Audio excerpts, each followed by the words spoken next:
convenient.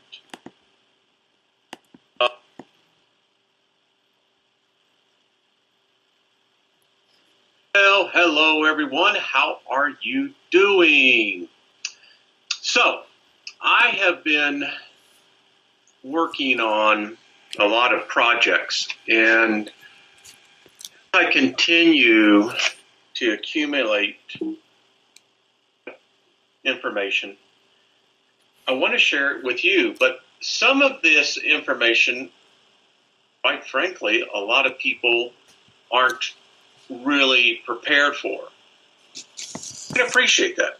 We all come along at our own pace.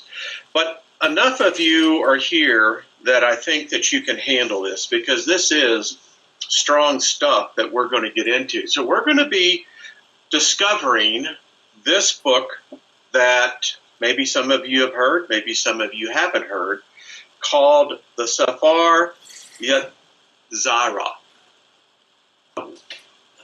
For simplistic purposes on the reader, listening to me, we'll just simply use from here on out the Sefer. So this is quite an interesting book.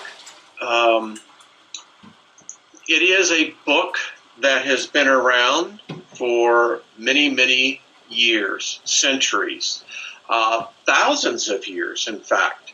It is thought that this book was originated with Abraham, of all people. It is taught that Abraham, the patriarch, handed this down. Isaac, Mel, etc.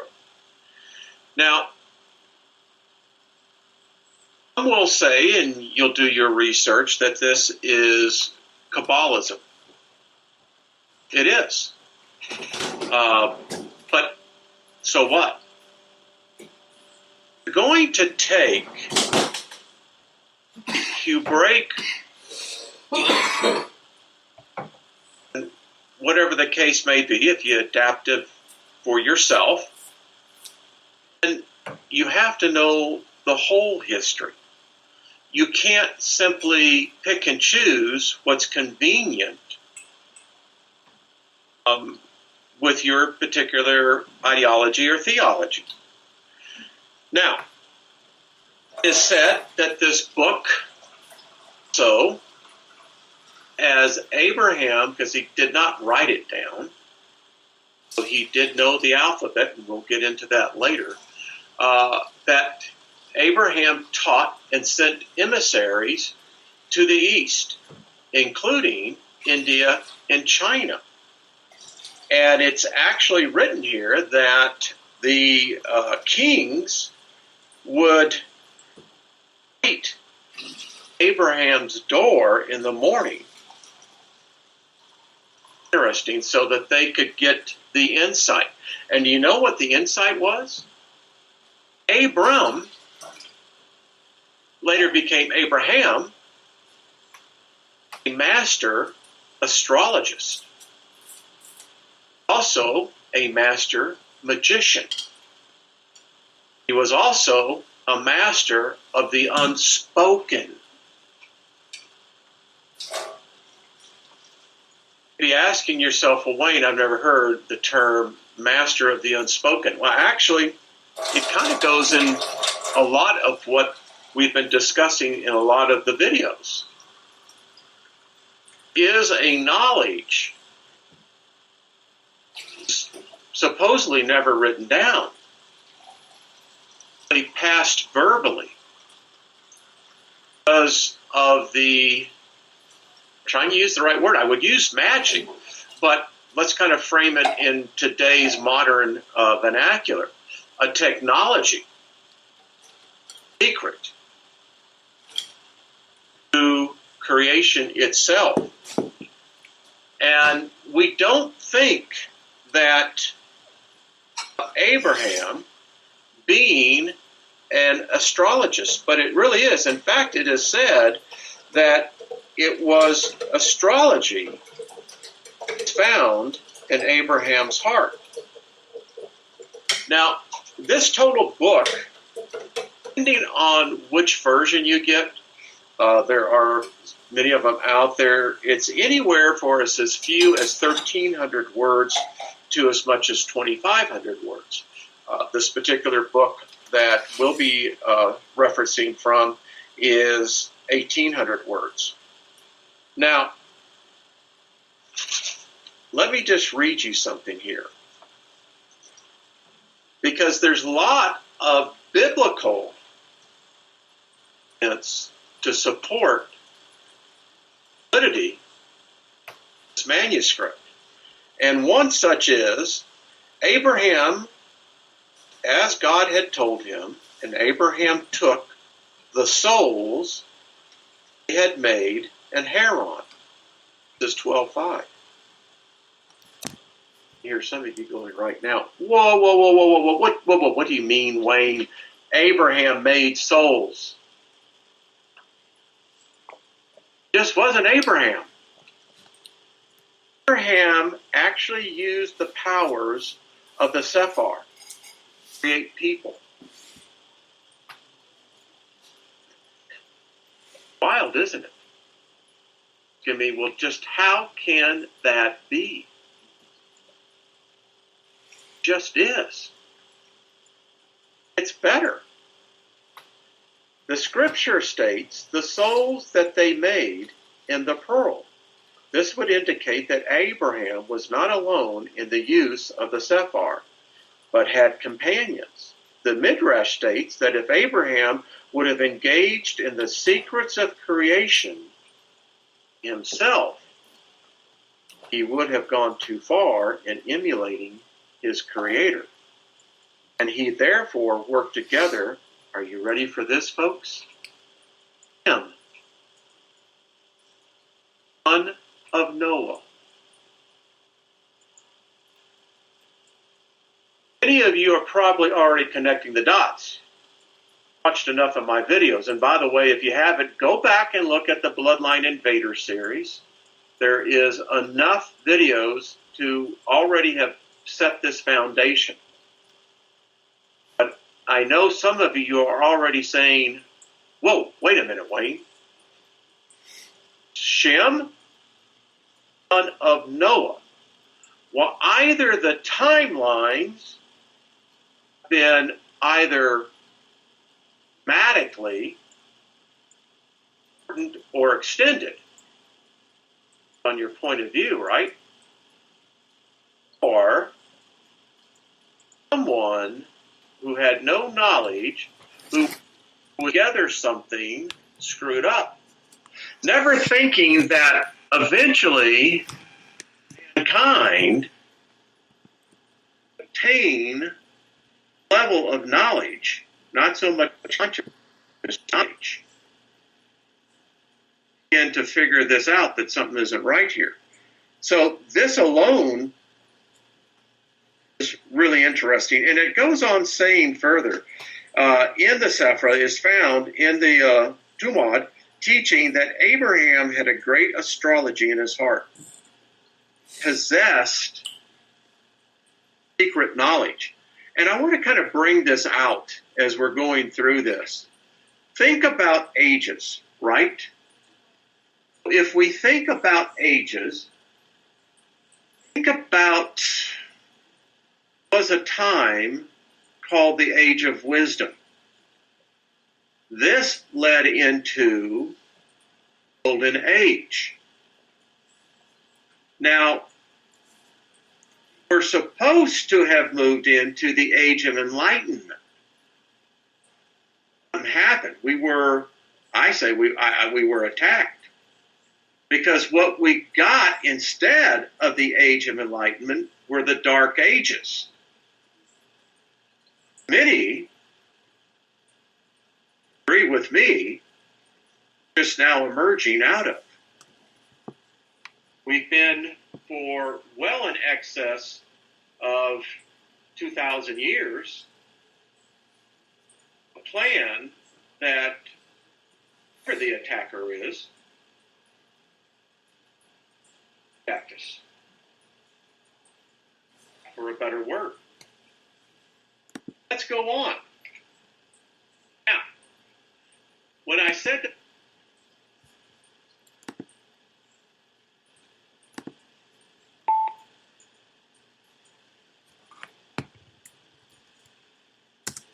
create souls, they called them golems. Now, Abraham could do it. It was recorded that Jeremiah did it, and Solomon. So what we have to understand was that Abram, out of Mesopotamia, Abraham was a Samaritan. He was a citizen of Samaria. His family was very prominent in what we would call today the occult, the ancient black magic. I don't think there is such a thing as black or white, but magic. Magic was an integral part of all societies and cultures. It just was. And this text, when you begin to understand it, has a lot of correlating as well to the Vedic. So the Vedic scriptures date from the same period. And we know that Abraham was not only the greatest mystic and astrologer of his age, it was also assumed that he had familiar understanding of all the mysteries of ancient Egypt and Mesopotamia, because that's where he was born. And he also lived in Egypt. Too many things going on here. So what was the purpose of this book? Was it really about teaching an ancient magic that could create things? What was the purpose of this book? Well, I'll tell you what the purpose of this book was. By the way, imagine having the knowledge, right, to create your own servants.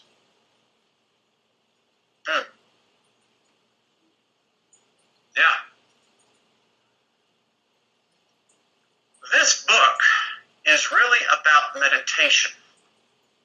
And it's through the understanding of meditating that you will ascend into higher levels of consciousness.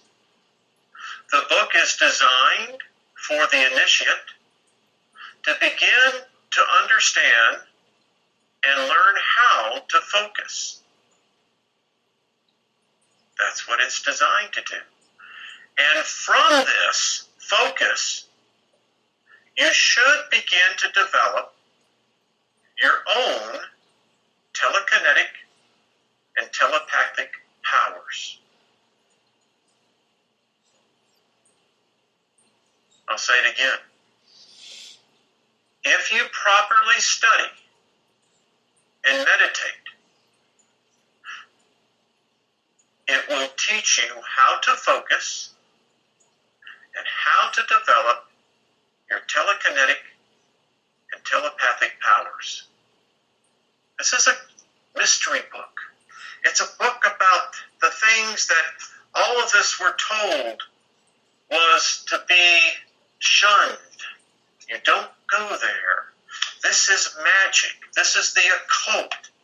Well, the reality is the patriarch, Abraham, was in the occult, taught the occult, knew the occult.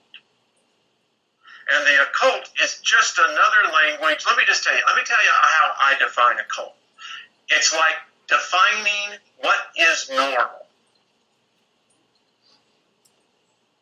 What is normal? Best answer I ever saw for that was on a Star Trek Next Generation movie. It's what everyone else is, and you are not.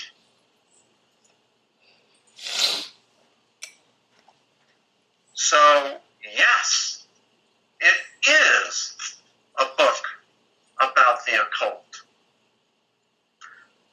When you think about that Shem, Noah's son, Abraham this secret knowledge, where did Shem get it from? All you have to do is read the book of Enoch. Shem found the 7 pillars of Enoch, which coincidentally enough, if you are a Mason, you know all about that. Folks, we're going, and we are, waking up to the reality that they have played us for putzes. And I, for one, am giving them the finger and saying, up yours. I ain't going to take it anymore.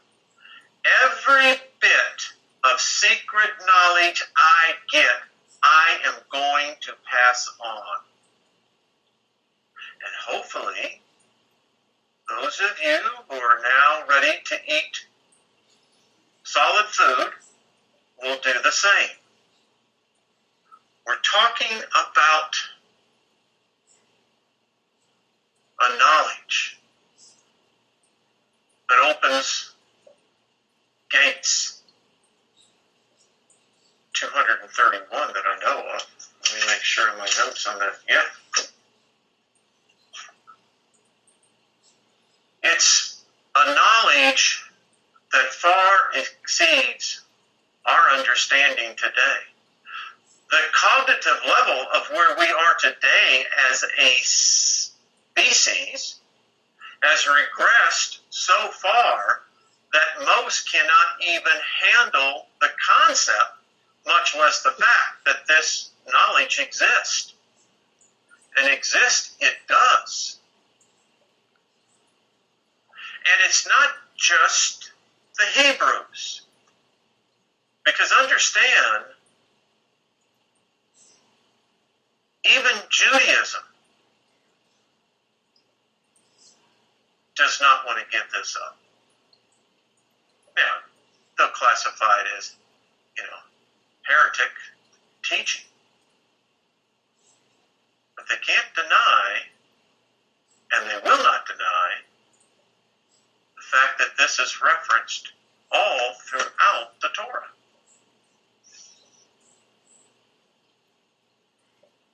In fact, the Talmud states that, are you ready for this, folks? When the children of Israel, the Hebrews, as they were making one of their transitions of their identity, came into the desert, in the book of Exodus, it is stated that there was one by the name of Bet-Zalel who was put in charge of building the tabernacle in the desert. Now, the Talmud states that Bet-Zalel had been chosen to build this temple because he knew how to, are you ready for this? Permutate the letters with which heaven and earth were created. Such esoteric knowledge was required since the tabernacle was meant to be a microcosm paralleling both the universe, the spiritual dominion, and the human body. It was not enough merely to construct a physical building. As it was built, the architect had to meditate on the meaning of each part, imbuing it with the necessary spiritual properties. What we just read there was one that was given the knowledge. It was not shared with the rest. It gets even better. Now, I talked about the fact of Jeremiah, right? Well, first of all, let me finish up with this. Jacob and his sons also created living animals. The next place we find the use of the sephar is in the tradition regarding the older sons of Jacob, which states that they used it to create animals and maidservants. When the scripture states that Joseph brought an evil report regarding his brothers to his father, Genesis 37:2, it is referring to this. Joseph's brothers had eaten an animal without slaughtering it properly, and Joseph did not know that the animal had been created through the sephar and did not need such a slaughter. He therefore reported that his brothers had eaten flesh from a living animal. Weird, isn't it? Let's go on. So let's talk about Jeremiah. I'm going to give you a little thing about Jeremiah you may not have known. It says that Jeremiah used as well the sephar. And here's why. Jeremiah had been accosted by homosexuals in the bathhouse, and as a result had experienced an ejaculation in the tub. His semen remained viable, and when his daughter later used the same tub, she was impregnated by it, eventually giving birth to Ben-Sarah. Ben-Sarah was therefore the son of both Jeremiah and the latter's daughter. Now, when this became known, they made a special law that when such a thing as this happened again, it would be considered artificial insemination and therefore does not constitute adultery or incest. Told you this gets very interesting. Now, I left that up there long enough for you to see that. It is clear that there is a knowledge that can and in fact is used. This knowledge that we will learn as we go through the book, that it has a lot of impact on modern Christianity. We know this. There was a rabbi that is actually referenced by Josephus called Rabbi Yoshua, a leading sage of the first century. He is credited with the statement, I can take squashes and pumpkins and with the sephar make them into beautiful trees. These will in turn produce other beautiful trees. Although the phrase with the sephar does not occur in printed editions of the Jerusalem Talmud, it is found in manuscripts. In fact, the reference to Rabbi Yeshua is highly significant. Rabbi Yeshua was one of the 5 main disciples of Rabbi Yosham ben Zakkiah, 47 BCE to 73 CE, leader of all the Jewry after the destruction of the temple, and a renowned expert in all occult arts. It was Rabbi Yeshua who was Rabbi Yosham's main disciple in the mysteries of the Sharet, and he later gained fame as the greatest expert of his time in the occult. Yeah. So, where does this leave us? Right? Well, it goes on.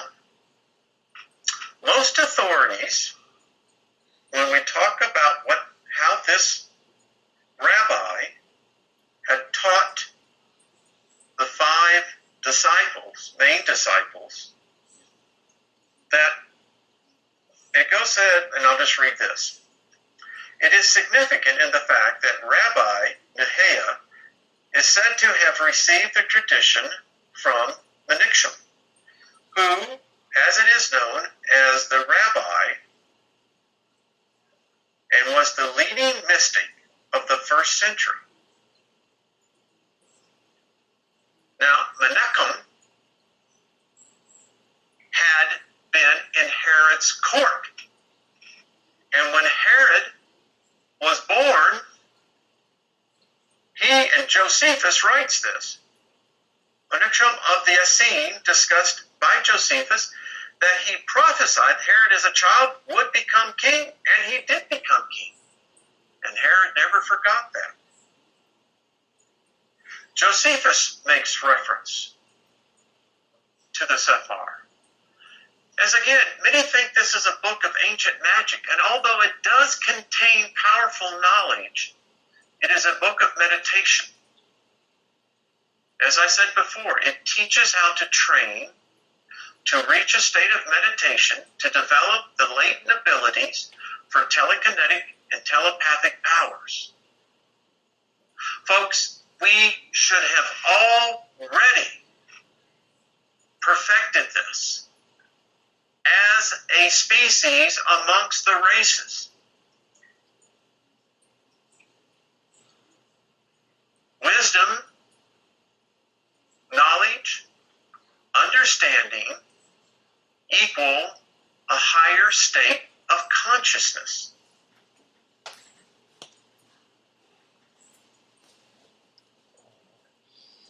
It goes back to beyond the garden, beyond the beginning.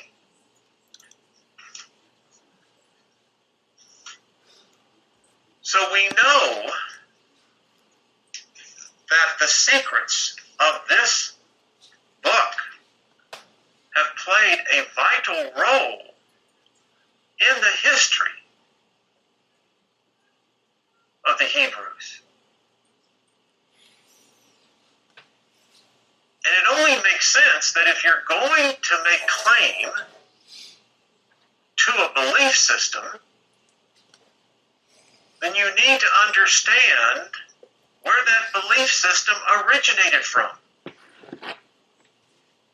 Yoga, understanding your chakras, learning to meditate, wake up. This is beyond prayer. Prayer is a form of meditation, but it's just the first step. And if you can begin to accept this and begin to incorporate this into your journey of ascension, you're going to become a much wiser soul. You're going to be able to find that balance that so many of us have lacked for so long. And here's the problem, folks. Most have lived so out of balance that if they were to get into balance, it would feel unnatural to them. And they would reject it time and time again until you activate those regions of your consciousness that multi-being inside of you begins to talk to you. It could be your third self, could be your first self.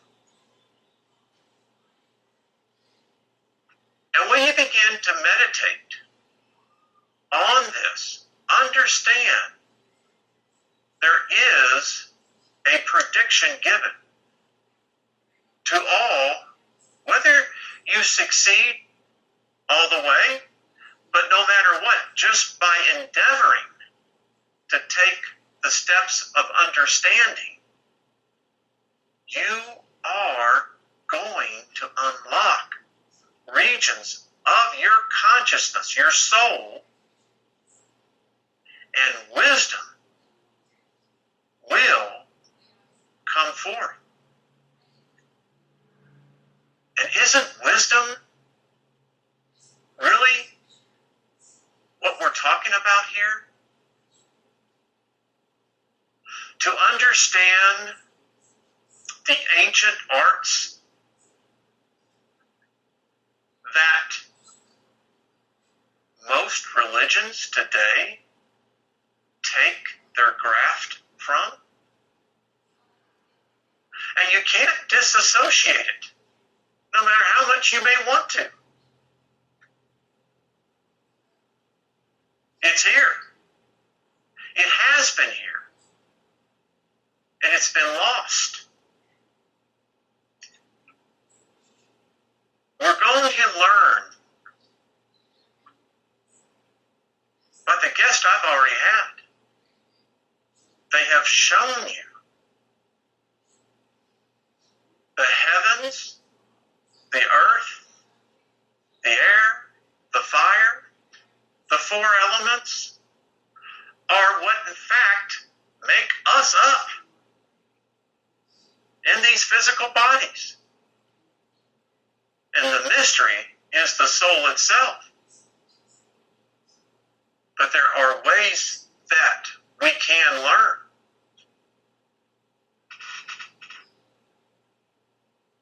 And if you will allow yourself, then we're going to learn some forbidden secrets. And isn't that what it's about?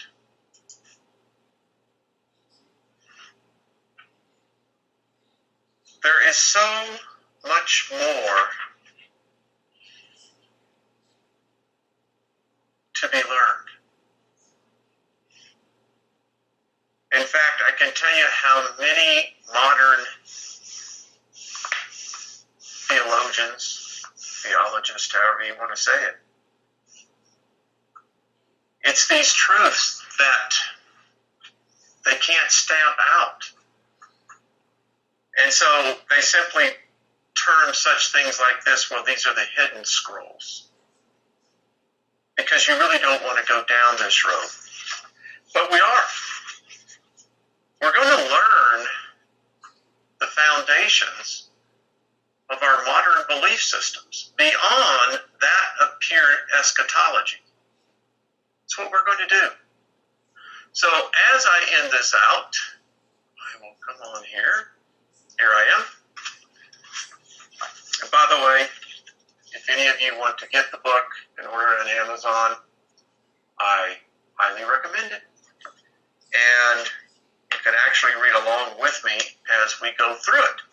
So, I hope that you're learning. I am.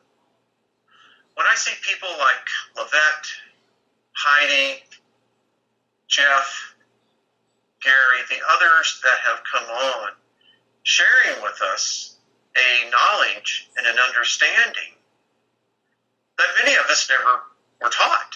No, I wasn't. Are you kidding me? Most of the people that I knew 20 years ago, they would absolutely say, he's lost it. They'd be praying for my soul. But the great thing is, my soul's okay, doing good. And I believe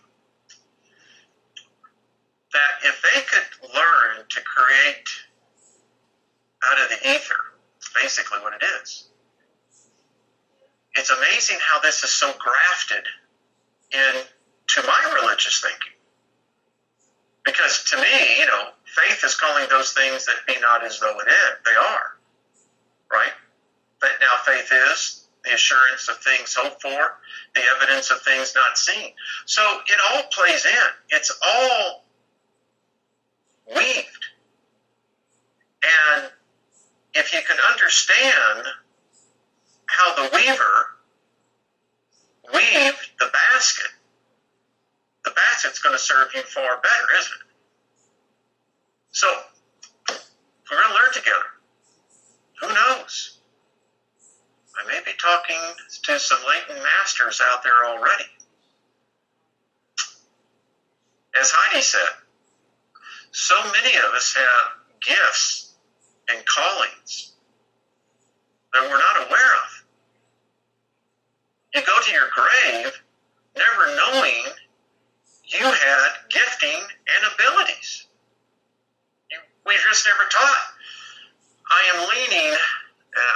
get into this more and more, but I see an opportunity here. And I'm going to work on it some more. Okay. Listen, be kind to one another. Be kind to yourself. Remember, the meaning of life is about you. Now, that's not narcissistic. It's not egotistic. It's just the facts. The journey of life is about you and your journey of discovery. Because no one helped you to be born. You had to work for that. Your mother will tell you that. Unless some of you guys that got out the easy way with the C-sections, okay. But your death is only going to be experienced by you. So the journey and the purpose of life is about you, your discovery. And I hope it's a good one. Listen, if I can give us and others come to us and teach us these things and begin to show us that we don't have to be victims of these unseen spirits, they're there. They're everywhere. I have some programs that we're going to be doing in conjunction with this that's going to teach you folks they're everywhere. In fact, it is so crowded that when you think you're moving through empty space, you're not. You're sharing that space with, well, unknown, both good and bad, by the way. And I say that man, humanity, can elevate itself and defeat this curse, these attacks. It's hard, when you're trying to shadow box because we can't see them. But I believe there is a knowledge that once invoked will reveal them. So my warning to all of those out there listening, the unseen, we're coming for you. Yeah. I think this is where we've been, as it shows in the back here. Folks, you see this? Right there? We're still in the Dark Ages. We should have been in the age of enlightenment by now. But we've been held in the Dark Ages. And it has been a fight to get out of hell. Because that's where we've been. You don't need to create hell when it's already here. I mean, that's insanity. I often think that, people get so wrapped up into this thing about hell. No, the hell has been what our species has gone through. And the fact that the elite that know about this information, that have used it, have kept it from the serfs, us. Or that's what they think. I believe in karma. I believe that the universe is both good and bad. There never will come a time where it'll just be only good. It just doesn't exist.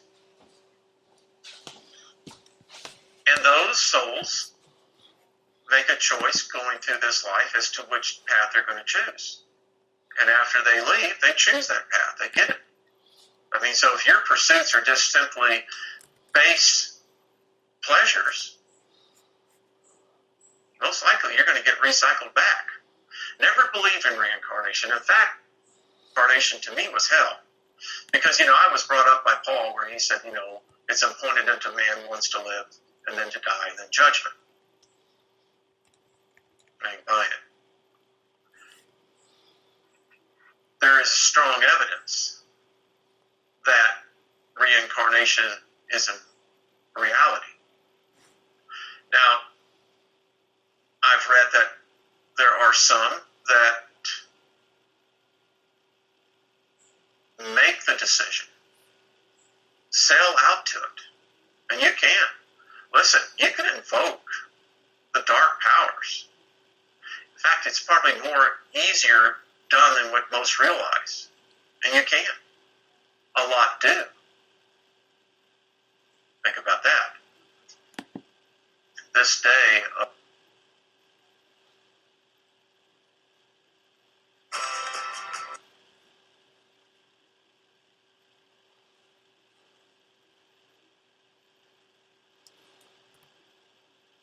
as you know, we are going through the Sefer Yetzirah.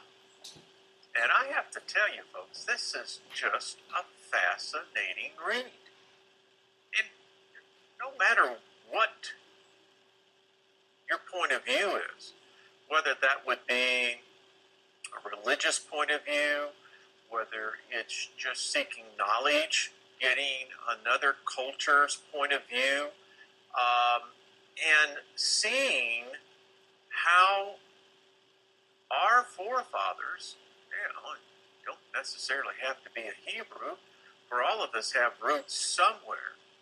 And it certainly appears that no matter how far you want to push back and see what those ancient cultures were like, they all have mysticism in them. All of them. And Judaism is no exception. It's quite fascinating to me as well. As I began to expand my understanding of this race of people, that how it's helping me to identify a creator on a much, much, much deeper level. And it certainly gives me a hunger to look more into this, because the way I see it is that the more descriptive you can learn about creation, about who you individually are, why the path of life, why the difficulties in the path of life, why the deceptions in the path of life. And the only way you're going to get that, as you're going to find out, is that you have to be willing and able to learn all sides, both good and evil. Yes. I didn't say it. They did. Or God did. So, as you can see, this is the book we're using. And I have to say with Arian Kaplan is that this is just, for me, it's fascinating. It's just been, and I hope it is for you, because what I have done here is that I'm going to condense it down, so those of you who don't have the book, and frankly maybe those that do and just don't seem to have the time, what I'm going to do is condense it down into small bites, and then use graphics to help us all learn. So, let's read. With 32 wondrous ways of wisdom, Yah, the Lord of hosts, the God of Israel, the living God, El Shaddai, omnipotent God, extolled, dweller up above, whose habitation is eternity. His high name and wholly engraved his name, covenant, drilled, created his universe in 32 mysterious paths of wisdom through 3 sephiroms. The first, the Sefer, the book, which equates to writing, letters. Sephor, counting, which equates to number. And then the Sephor, telling. speech, the sounds. So we're using right now, just going through this in very small bites. Because each one of these verses have meaning within themselves. Now, this is the Sefer that I'm actually reading here, and it says, with 32 mystical paths of wisdom. Engraved, Yah, the Lord of hosts, God of Israel, the living God, King of the universe, El Shaddai, merciful, gracious, high and exalted, dwelling in eternity, whose name is holy. He is lofty and holy, and he created the universe with 3 books. Again, the Sephrim with the text, the Sefer, with numbers, the Sephar, and with communications, the Sephor. When we read in modern day vernacular, and how the brain works at this, when you're reading, let's say, a sentence, a paragraph, you will condense it. That's how you do with speed reading. And you then condense it down to the smallest amount of information that still gets the point across. So, we have to understand, particularly if you're westernized, which also means you typically are going to be most likely Christian. But even if you're not, whether you're Muslim, Hindu, each has its own interpretation of symbols representing life. And in this case, this is the tree of life. Now, we're going to get more into this, but for right now, everything that we just read is connected to this. You see the crown, the Kether, then you see the wisdom, the understanding, the mercy, the severity, the beauty, the victory, the splendor, the foundation, the kingdom. Let's take the first part. There are 32 paths manifesting as 10 digits, 22 letters, Hebrew alphabet, and 10 digits as the 10 sephirots. And sephirots simply mean the 10 attributes or emanations of the infinite. Now you notice I didn't say God. You're going to find out why. So, again, this is the tree of life. Now, we, again, and I speak from my point of view as a Christian, I only had a perception of the tree of life by the depictions that we all see, that it was a physical tree. Now, no one, whatever the fruit was really irrelevant. It appears to be more and more a metaphor as opposed to an actual event. But nevertheless, it has to be understood that, as you can see, this is a form of yoga and meditation. And here it's called the tree of perfection. And there's good reason for that. We call this occultism, Kabbalism. But what appears to me is that, and I'll just lay it out there, whether it's from a Christian perspective, a Hindu perspective, well, maybe not the Hindu so much, Muslim, Judaism. Well, Judaism, of course, they're not too fond of this, but it's a part of their heritage, that they're all connected. And we don't even have the first idea of even grasping that this is about levels of consciousness. Oh, that's the spooky stuff. No, it's knowledge. The letters and digits are the basis for the most basic ingredients of creation. Creation, quality, quantity. It is the most simplest in concepts, the most complex of apprehending.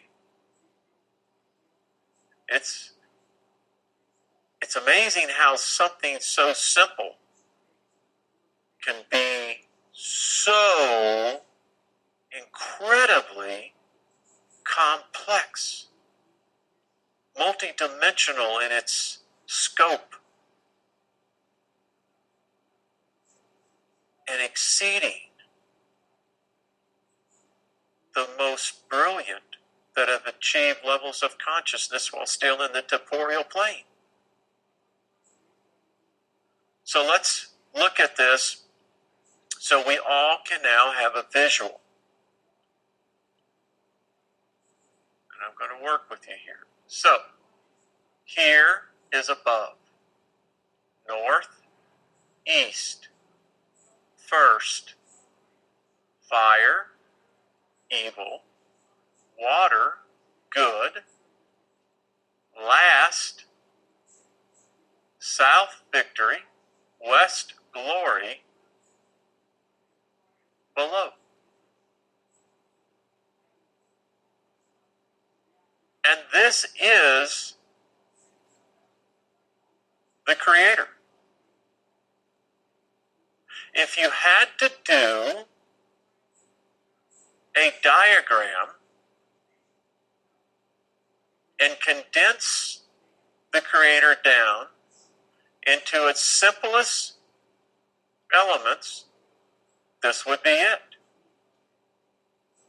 But much as we have found, as the Human Genome Project proved out, that when you think you've broken the code, all you've done is open the door to an infinite amount of new doors, all containing infinite amount of information. And that's what this is about. So, 32 paths correlate to the Torah, Genesis 1. 32 times God's name appears. Now, for the most part, if any person who has been brought up in the church or other religion, each has its own particular interpretation of God and God's name, and specifically where the creation story comes in.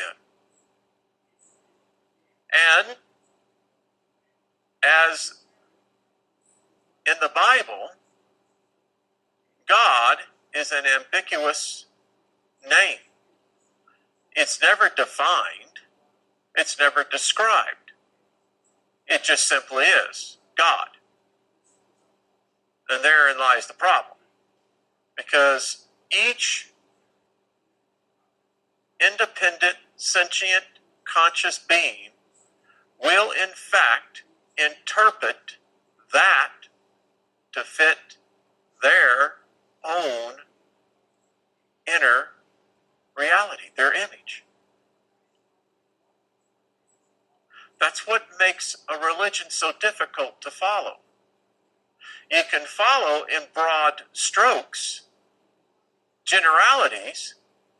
It's when you start doing the drill down that you start finding that there's not an agreement. That is why today, with Christianity, there's over 30,000 worldwide denominations. And it will continue to schism. So, let me bust the first myth right here. the name that you think you know, the name that you will defend, the name that you are absolutely convinced is the right name, is not the name at all. This, as you allow this image, and let me tell you, these images are magical. You will have a psychic impression. Now, whether or not you pick it up and process it is irrelevant. Listen, each of us walk through our day in our own realities, completely oblivious to the other realities around us. So this is not a stretch. Now you look at this, because what you are in fact looking is the same tree of life, just arranged in a little different geometrical shape. Shapes are images. Images are language.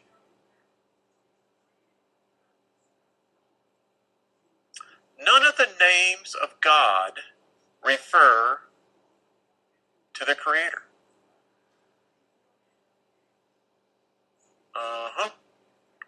Let that soak in a minute. None of the names of God refer to the Creator. The Creator is only referred as Ansah, infinite being. So this alone dispels all the arguments of what we think we know to be the name. No one knows. I doubt if we could even, I don't think the level of consciousness that humanity is at, I agree with what I'm reading. We can't handle it.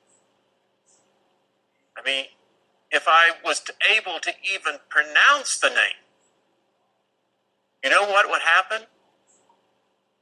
Both of us, all of us, would just go, psh. I mean, we'd be freaking blown into infinity and beyond. So, like getting power from a nuclear plant, in order to make that power usable, you have to have a transformer that steps it down, so far down, to where it's usable and manageable. It is the same way with the name of the infinite being. Now, again, this is just, it's going to raise your level of awareness and consciousness. That's what I'm going to say. I'm not going to say it's going to blow your mind, because that's a stupid saying. It's going to blow your mind. What the heck does that mean? Blow. Anyway, you see how you can get off on this? Words are important. All right, let's continue. The name Elohim refers to the manifestation of the delineation and definition only of the infinite. The infinite, as we're going to learn, created the Elohim as an expression of itself. Told you this gets deep. So here are the 32 mysterious paths of wisdom. Now, I'd encourage you to begin to learn the alphabet. I'm doing it. During the day and at night, I'm practicing. Because if you can build, it's like understanding Sanskrit. It can be done. You can do it. All of us can do it. It's just a matter of, do you want to do it? So now look at this same tree of life, merely arranged again in a different configuration. This time, it has added the covenant of unity. Are you prepared to know what the covenant of unity is? Okay.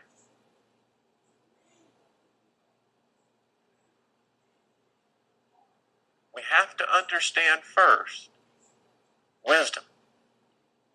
Because the covenant of unity, when I found this out, I mean, seriously, I just sat back going, this is incredible. So let's talk about wisdom, right? 32 paths are the paths to wisdom. Wisdom is pure, undifferentiated mind. That should be mind. It is pure thought, which is not broken, in differentiated ideas. So it is an undifferentiated mind. Its pure thought is also not broken with different ideas. Wisdom is above all division. Wisdom is simply unity. The seeker of wisdom must learn from evil.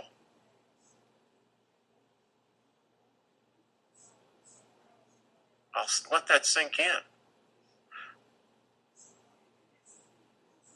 All of us, most of us, were all warned, oh, don't do that Ouija board, don't do the tarot cards, don't do astrology, don't try to go into spiritualism, because it's dangerous, evil. Well, it's one of those yes and no. It's unknown, and typically we fear the unknown, and if you fear something, you immediately associate it as bad or evil. Then again, it's also that we have only been taught and trained and indoctrinated in one point of view. I mean, evil is the reverse of live. So even the infinite says that if you're going to be a seeker of wisdom, you have to be strong enough. You also have to have discretion. You also have to have discretion. And before you ever start any journey, you have to take inventory of yourself. This is part of what this book is about. The discovery of yourself and being able to take that journey of the 32 paths to seek God. You know, I have so many people that when I was a very devoted practicing Christian that are very, very concerned about me. But what they do not understand, and they can't understand, it is a God spell. And it's much like you being sprayed with a skunk. That marvelous odor will not come off.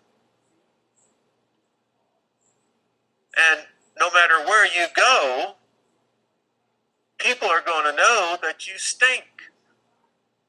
It's the same way when you actually come out from underneath God's spell. Because those people, and I'm using metaphorically, they think that we stink. Like, what have you done? What do you mean you're turning your back on your religion? How could you do that to God? Well, what they don't understand is that the sojourners that I meet, you, a lot of you who are listening to me, you're there. Yeah, I may be, listen, even when I was in the Boy Scouts, I was the rabbit. They put me at the front of the pack. I set the pace. Ask my wife. I'm still a fast walker. If you're one of these lollygaggers at an airport, don't go with me. Because I'm going to get there and I have a very good pace. The point is here as well. We know this journey we're on. And we realize that every one of you that I have seen, and most of you are all sincere, that's what I really enjoy about y'all, is the fact you're on the same quest. We don't deny God. Just the opposite. I think we elevate God in the concept and the construct that we have been taught. And once we shatter that core illusion, we can start rebuilding it. And yeah, it's fraught with peril. Bet your ass it is. But that's also part of it. It's why we love to go to amusement parks. We love getting the crap scared out of us. Why? Because it's fun. It feels good. Releases those endorphins. And hell, we're all wanting more of that, because as we're going to discover, and as I am seeing this, folks, this current reality, we created it.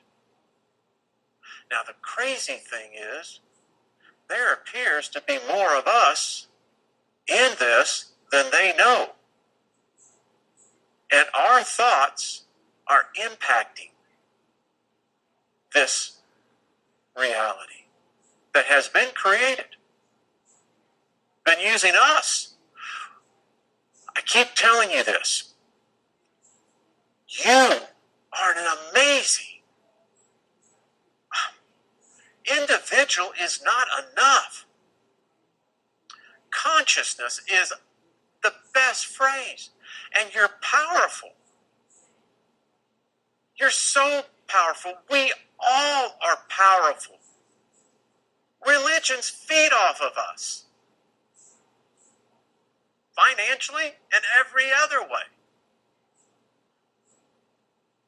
The evil rulers of, listen, when we know who they are, they feed off of us. And what I'm learning in this book, I know why. Let's go on. So,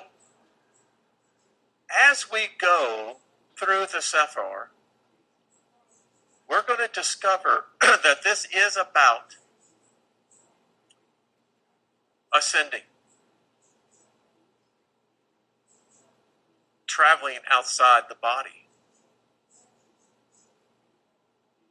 And always seeking to get closer to the infinite being. Now, I know that's going to sound somewhat sacrilegious, but that means arising above God. For if God was created by the infinite being, then that's a game changer. Now, we've all been taught, at least I have, and it is, again, replete through the Bible, that we have been made equal with God. I mean, that's the big thing about New Testament theology. So if there is something above God, which again we have evidence of that in the Bible, then that means there is a path that can be obtained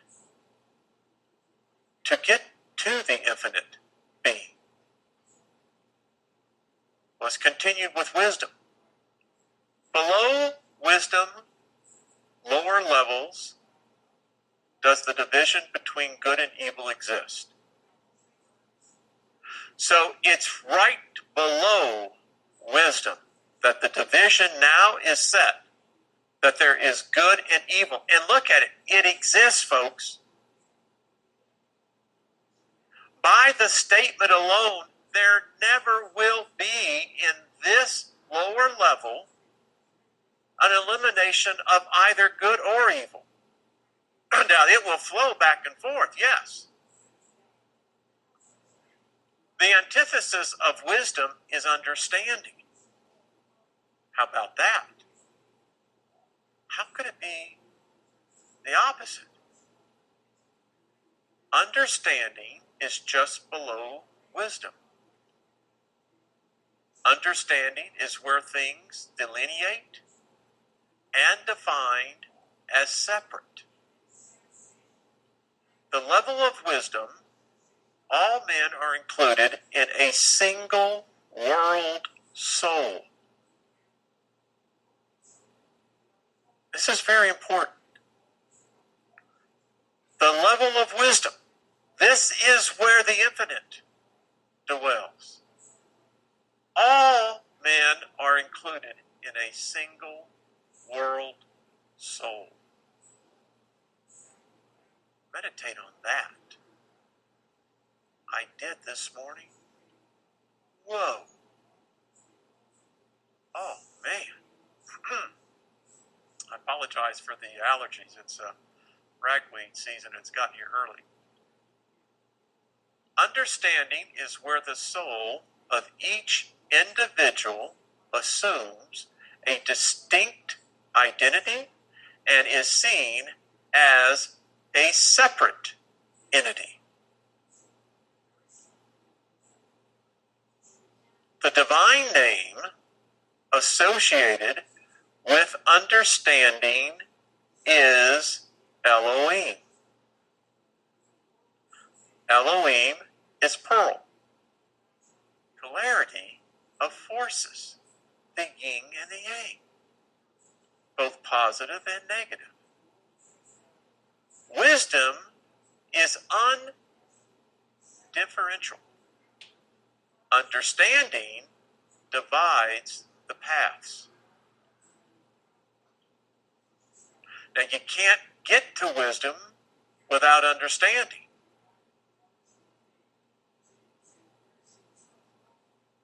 And I do believe it may take epochs for all of us to achieve that.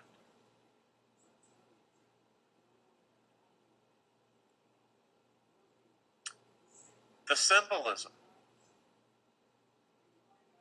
of the infinite. Wisdom is nonverbal thought.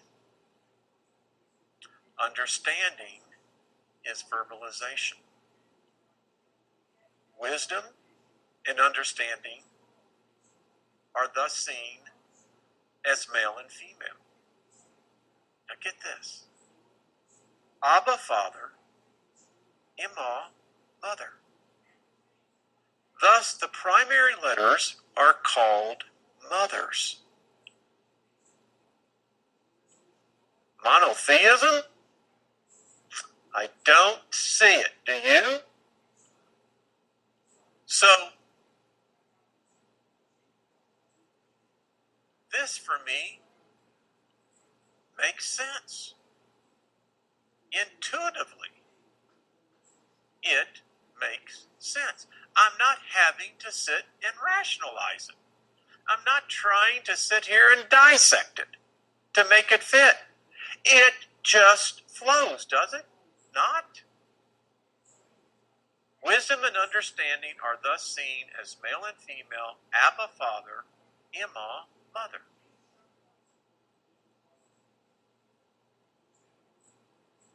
Kind of connects the dots, doesn't it? So here we are back again to this covenant of unity. Now, I'm coaching a couple of you folks on the side, and this is what I mean by creating your sphere. Alan, are you listening? The tree of life is a sphere. Each of us are, in fact, spheres. Remember what it said? That the infinite sees the souls, us, all as a soul of man, of a world? So that covenant of unity, keep thinking about it. All right, so the next section that we have, that we read of the stanza was this, the engraved. The Creator used the 32 paths to engrave as to create the universe and all realities and all levels of consciousness.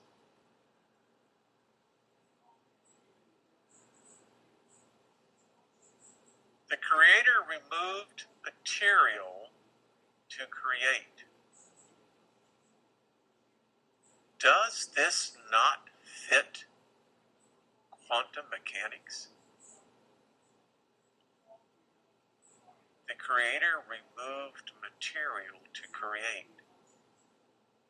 The undifferential light of the infinite, which existed before the constriction, is on the level of wisdom, which is the undelineated mind.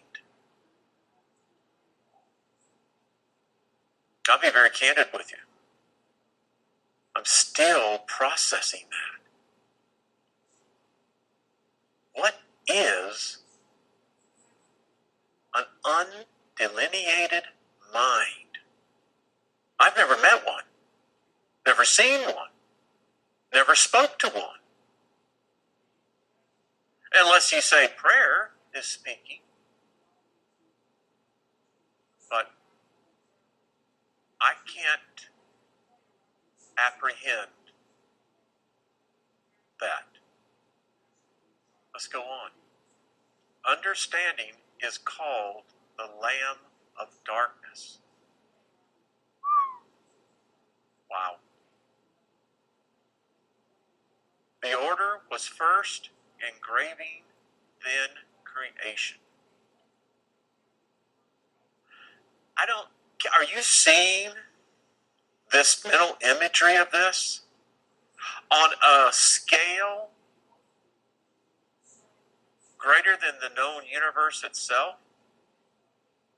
I mean, just this alone here, I think could take a lifetime fully comprehending.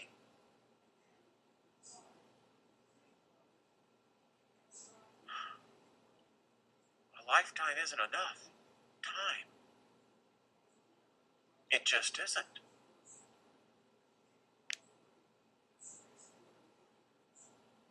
So now, when you look at this, start applying what we've been reading here. And are you seeing now? This is what I am seeing. Everywhere I look, I see new shapes. And it just continues. And what the picture is not revealing all the way, my soul is. I wonder if that's significant. Now, the next part was the engraved Yah. The first thing the infinite being created was the Elohim and its name. When read, in the beginning, all references are to the infinite being, not the Elohim, Lord, God, or anything other than the infinite. Well, that would make sense to me now. Because the infinite was there before the beginning. And this ties in completely seamlessly with all the other ancient documents I'm reading. Engrave means to form a clear mental image of the name and meditate on it. I dare say, and if we were all honest with ourselves, I haven't done this yet. I mean, because the image that I have had, that wouldn't have been too good to meditate on. I'm just saying. And then here is the last part to this section. You, yourself, can create anything. Now, I did our session, Energizing Within. And here, this has been passed down by Abram. It goes back thousands and thousands of years, supposedly. I can see, I can understand it. I mean, just exposing yourself to reading this, I mean, it opens up channels. But more importantly, you yourself can create anything. The Emerald Tablets, they're all.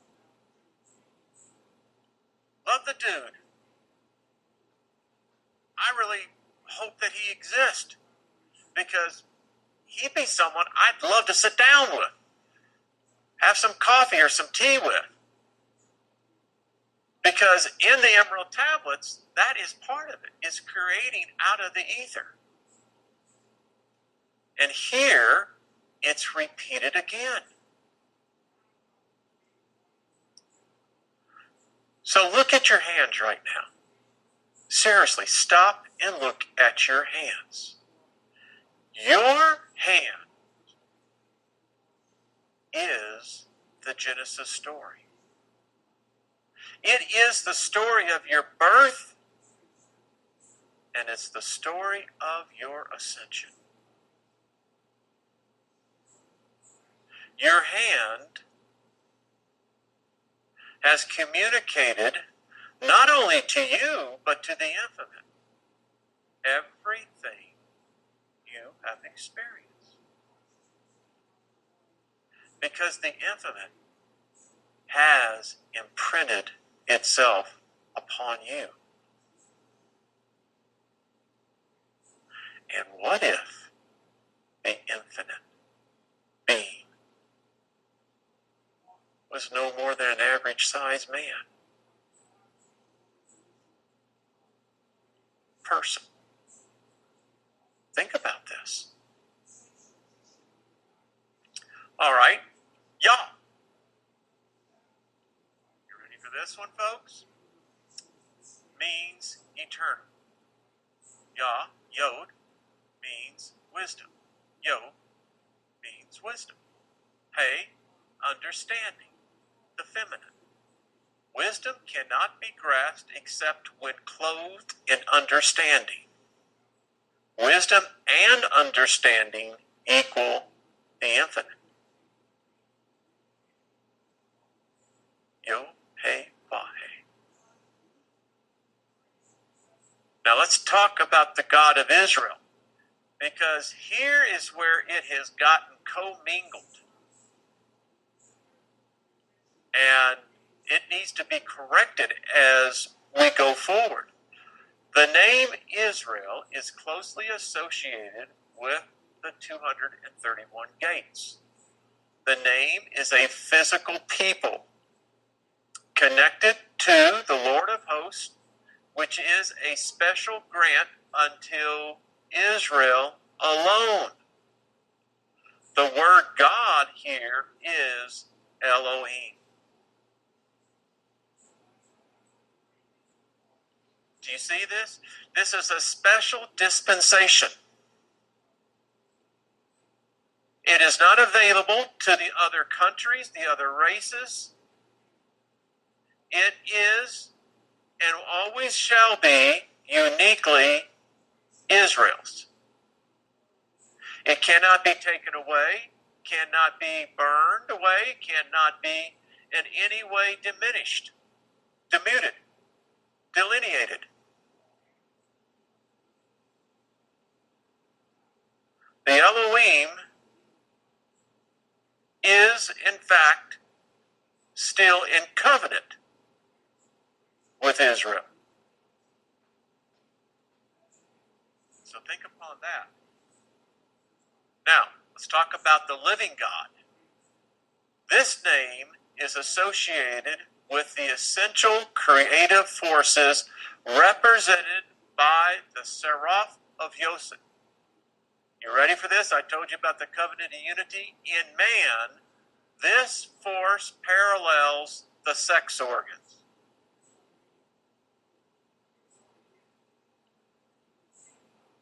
There is a covenant of unity within the genitalia. And it goes much further than just the physical attributes of either the feminine or the masculine. It is attached by an unseen conduit. And whether it be activated for either pleasure or, I know this is going to sound strange, a form of dedication, of worship. Don't be yelling at me. I didn't write this. But that's what it is. It's connected to the hands, as you can see. It's all connected, folks. All of it. That's why, and I'm being serious about this, most people say, oh God, at the moment they climax to orgasm. It's a form of worship to the infinite being.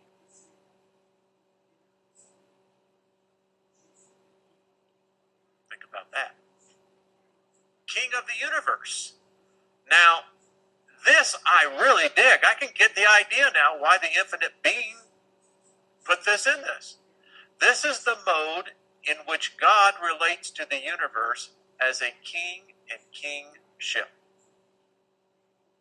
That's why the unseen realm, the unseen spirits that are set up here on planet Earth, yeah, there is an unseen kingdom here. And its citizens, I believe, approach into the trillions because they are not restricted by mere gravity. They have ascended above the laws of the physical plane, and they are here. They run commerce. They have a complete infrastructure and system. Why? They learned it from the infinite being. That's why we emulate it down here. Same thing. So that crazy idea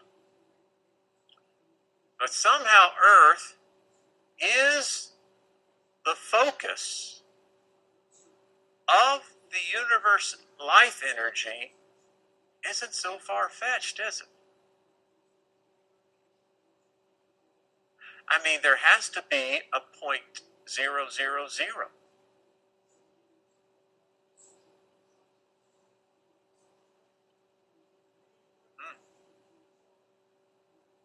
Now, the El Shaddai.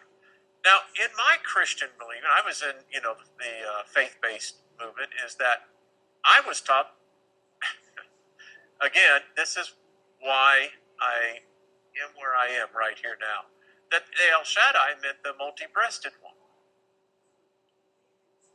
we never were taught above the carnality of the concept of God.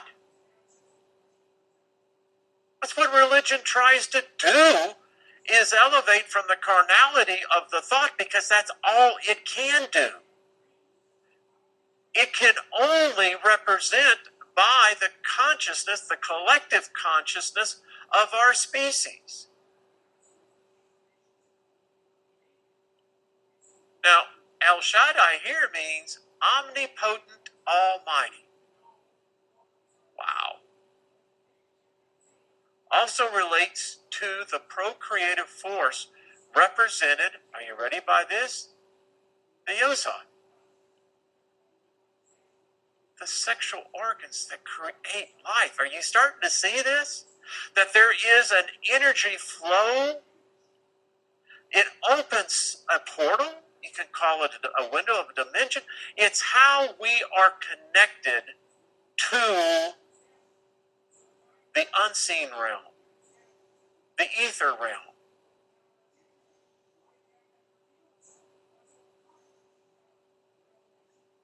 It is the living God and the El Shaddai.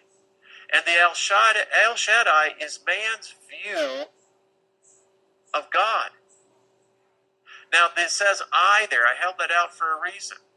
That's not our physical eye. It's the eye of our soul, collectively, as a world of one soul, of man.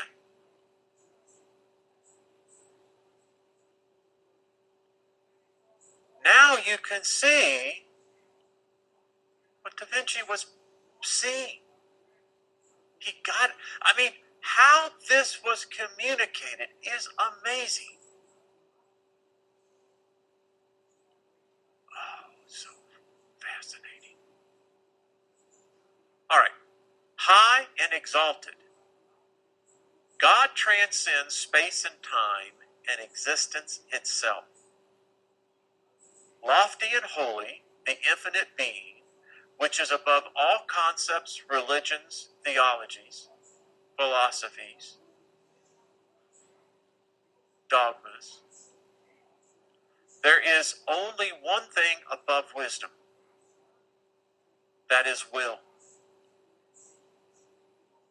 And get this, but it's not above the infinite. So think about this. How religions have taken the concept of will, right? In the Christian story, it was Adam's will. It was Satan's will. In other religions, it is will. Self-will.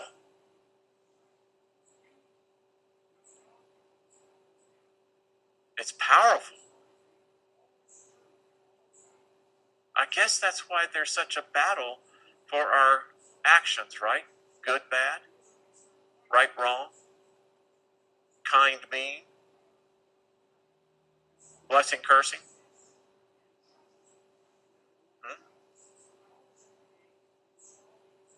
Now, with the 3 books, these are the 3 books. Now there's another typo. That's all right. I was reading the Wall Street Journal and found many of them. All right. Define the divine emanations that form the basis of creation. Again, Sefer equals book. Sephra equals male, female. The Sephar is where we get the word cipher, which we get the word communication. Support, telling. That's what the expression of the soul is. And last and most important, the universe, the year, and the soul.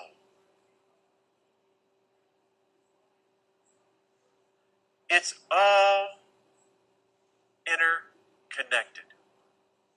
Now, could each level of meditation open a new portal or ability to see into another realm? Because now you can see where this covenant of unity, it's powerful, folks. I understand now why there's such magic around sexual rituals I don't know. Maybe there is, but I'm just speculating here. That the reason why it's used is that because it is at that singularity point, right? And there is something unique about it. We all have to admit. That's why all of us like sex. Some more than others. You have to be able to discipline. But the point is, let's not get off on the tangent. The holy temple.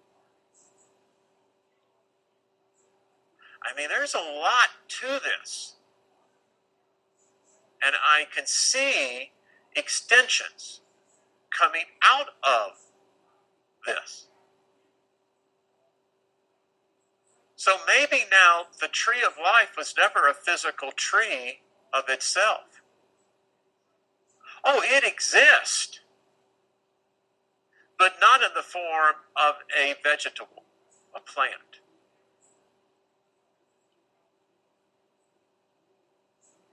No.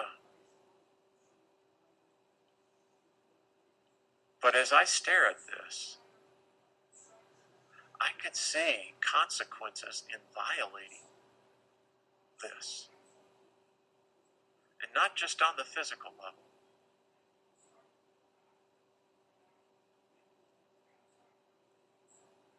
There are portals, obviously. The Apostle Paul wrote that there were 7 different levels to the heaven that he saw. I don't think there's 7. I don't think there's a number that can be calculated. And I often wonder now, did the mystics, the prophets, the seers, did they achieve a level of being able to see into multi-dimensions, multi-realms? Did they open up portals with their minds that allowed them to see in? I think maybe that's what Ezekiel did. I think he saw into these other realms. I know this, that as we continue to study these books,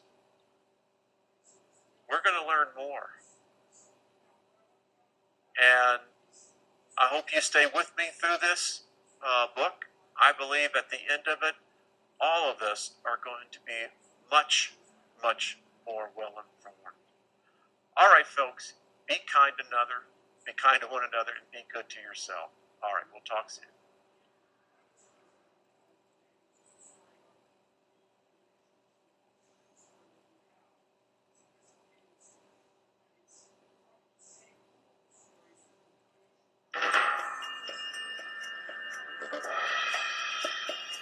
Kabbalah is one of the most widely practiced forms of mysticism.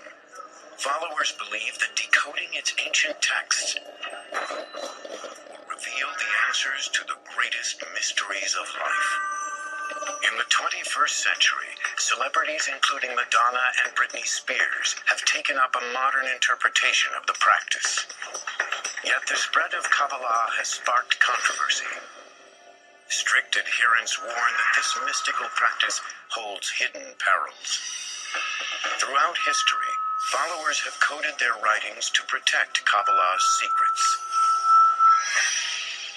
How many levels of understanding are there? Maybe infinite. So the more you have to decode the past to decode the text, the more mystical it is, the harder it is to decode.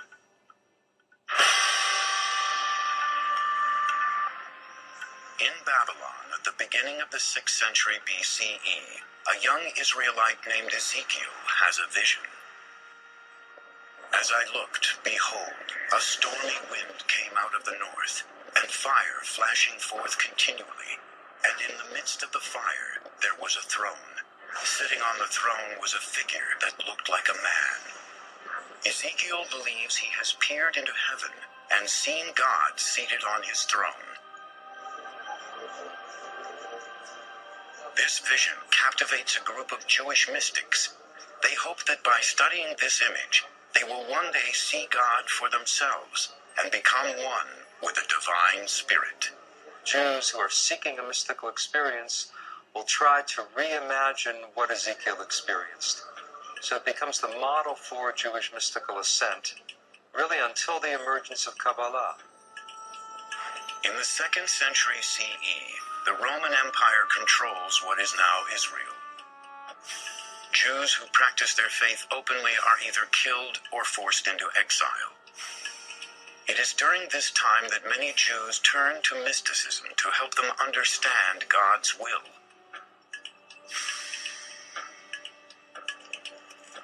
Rabbi Shimon Bar Yochai is one of the men searching for answers. Rabbi Shimon was a great advocate of the people of Israel and taught that Israel has a special intimacy with God. And he fled from the Romans who sought to execute him because of anti-Roman statements he had made. According to Jewish texts, Bar Yochai hides from the Romans for 13 years in this cave in Pekaim, Israel. Here, Bar Yochai meditates on God and the universe, using the Torah, or Hebrew scriptures, as his guide. His unique methods and devout practice make him one of the first key figures in Kabbalah's history. Like Bar Yochai, other small groups of Jewish mystics begin trying to achieve a greater understanding of God. Since God wasn't coming to them, they were going to where God was. So they wanted some kind of experience of the divine. They used certain meditative techniques that worked them up into an auto-suggestive hypnotic trance. Their activities are kept hidden. The mystics warn that this practice is too dangerous for average people to attempt. Ancient legends tell of novices being driven mad, or even dying because they were unprepared for the powerful spiritual forces they had unleashed. If you're not pure enough, if you're not modest enough, then God might not accept you, then God might not let you go through that journey. Through meditation, the mystics believe they have achieved a vision of God like the one experienced by the prophet Ezekiel. In this vision, the entrance to heaven is blocked by a series of gates. The mystics must pass through them before reaching God. The entrances are also guarded by menacing angels who keep the unworthy from heaven. Before the mystics can advance, they have to learn the complicated names of the angels. Each name must then be repeated an exact number of times. The mystics would wear amulets that would shield them from the power of the angels. And if they went through all the gates and they got into the throne room, then they would have this vision. They would learn the secrets. The mystics claim those secrets help them understand God's thoughts.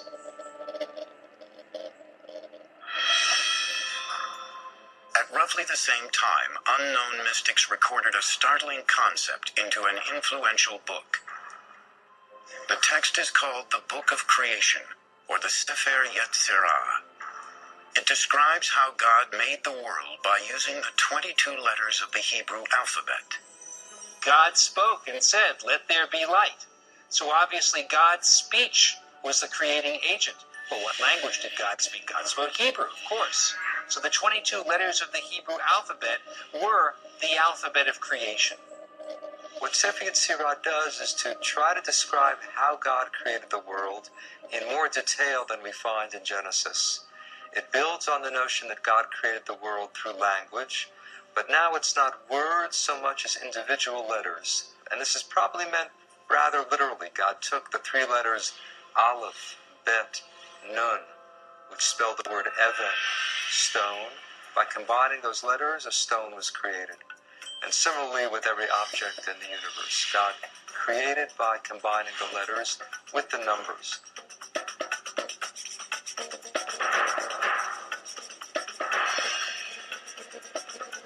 rabbis believe the teaching of the Sefer Yetzirah are too powerful for ordinary people to experience, and the details of the book are kept hidden.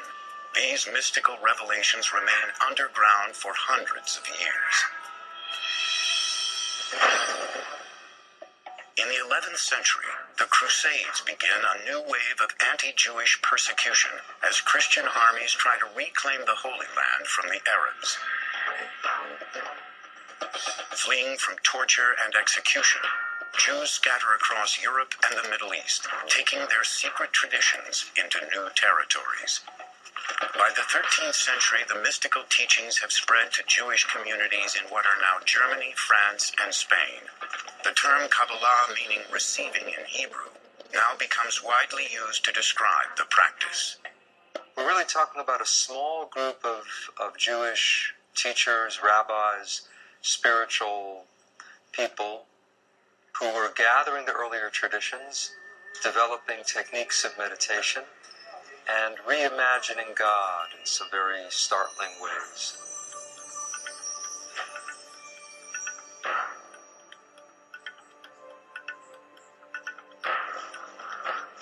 One of the most significant events in Kabbalah's history occurs around 1280, when a Spanish rabbi claims to discover yet another mysterious text.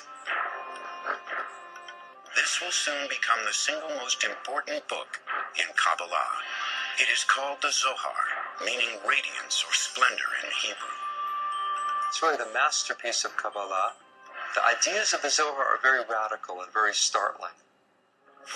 Written mainly in Aramaic, its pages are filled with arcane symbolism and erotic language. By arousal below, there is similarly arousal above. Male and female unite, desire prevails. Worlds are blessed, and above and below are in joy. To this day, the author of the Zohar remains a mystery. Many Kabbalists believe that Rabbi Shimon Bar Yochai received divine inspiration to write the Zohar while living in a cave during the 2nd century. Others suspect that the manuscript was written 1,000 years later, possibly by a Spanish Kabbalist or even by a group of rabbis. It's in a way written by someone in Aramaic who didn't really know Aramaic that well. And you also strangely find words in medieval Portuguese and Spanish in the Zohar. So the question scholars have been wrestling with for a couple of hundred years now is, who wrote it and how did it come to be? But the greatest mystery of the Zohar lies within its mystical text. You have to work so hard to decipher it. And this is why it's so attractive, because of this beautiful game it plays with you of revealing and hiding. Decoding these complicated passages promises a greater understanding of God and his relationship with humans. The Zohar really sees the Bible as a secret code. Every event in the Zohar, every bit of narrative, every biblical law is telling something not only about what happens on earth, but about God's inner being.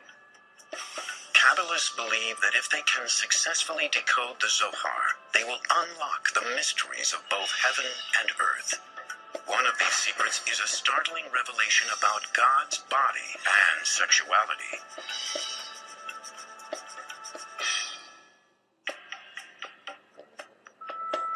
By the 13th century, Kabbalah had spread throughout Europe and the Middle East. Yet even as the number of Jews studying Kabbalah grew, their secrets remained closely guarded. Ever since, scholars have been searching for ways to unravel these secrets. In Berkeley, California, Daniel Matt works surrounded by these copies of the Zohar, the most revered and mysterious manuscript in Kabbalah. His bookcase is filled with versions and commentaries in Aramaic, Hebrew, English, and French. They come from libraries around the world. He hopes to complete the first English translation of the Zohar based on original Aramaic texts. This ambitious work is the latest attempt to understand a book that has perplexed scholars for over 700 years. I don't want to ruin the mystery or the strange, cryptic quality of the Zohar, but I'm trying to make it accessible to a contemporary reader. The Zohar is perhaps the most difficult Jewish text to translate.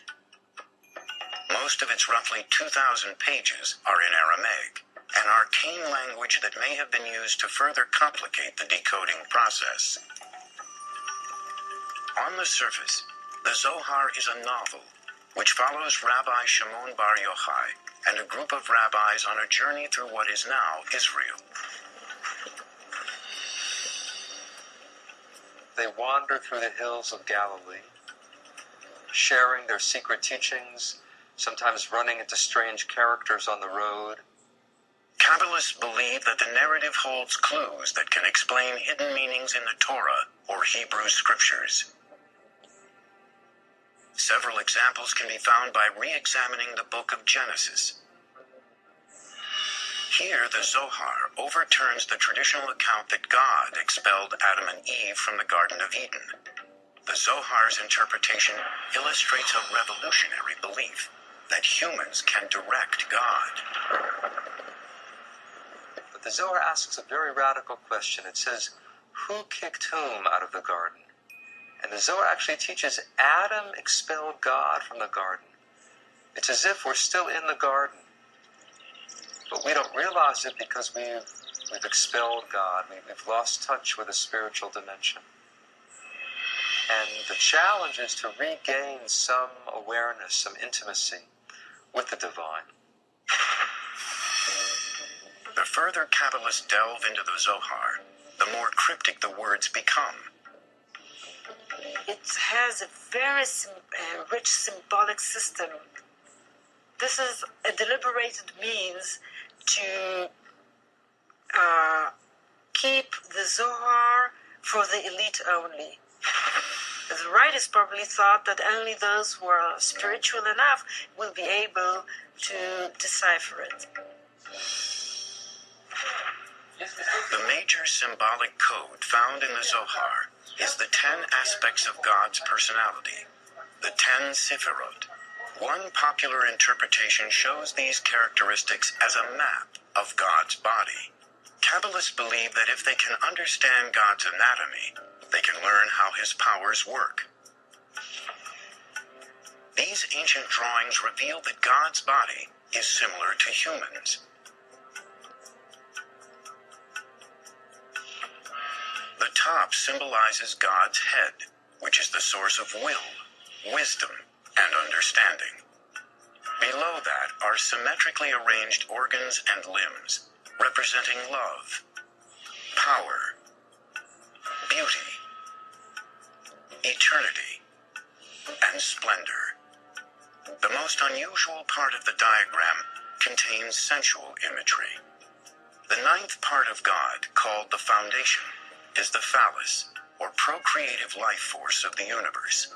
But according to the Sefirot, God also has female components. The final element, often called Shekinah, was depicted as the feminine half of God. This image challenged the age-old view of a strictly masculine God. What we find for the first time is that this feminine aspect, the feminine consort of God, is divine and is part of the divinity.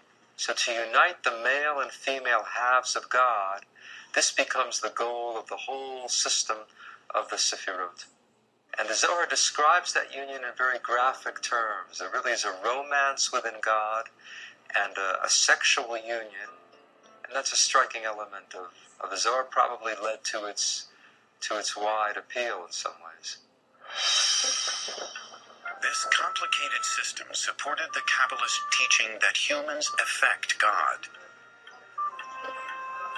Students of the Zohar believe that human actions unite these masculine and feminine parts of God. How are the two halves of God united?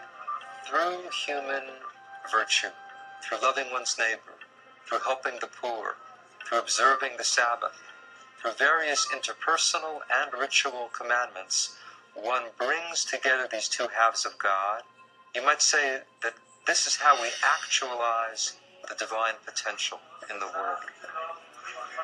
The idea that God is dependent on human beings clashed with traditional beliefs that saw God as an omnipotent ruler.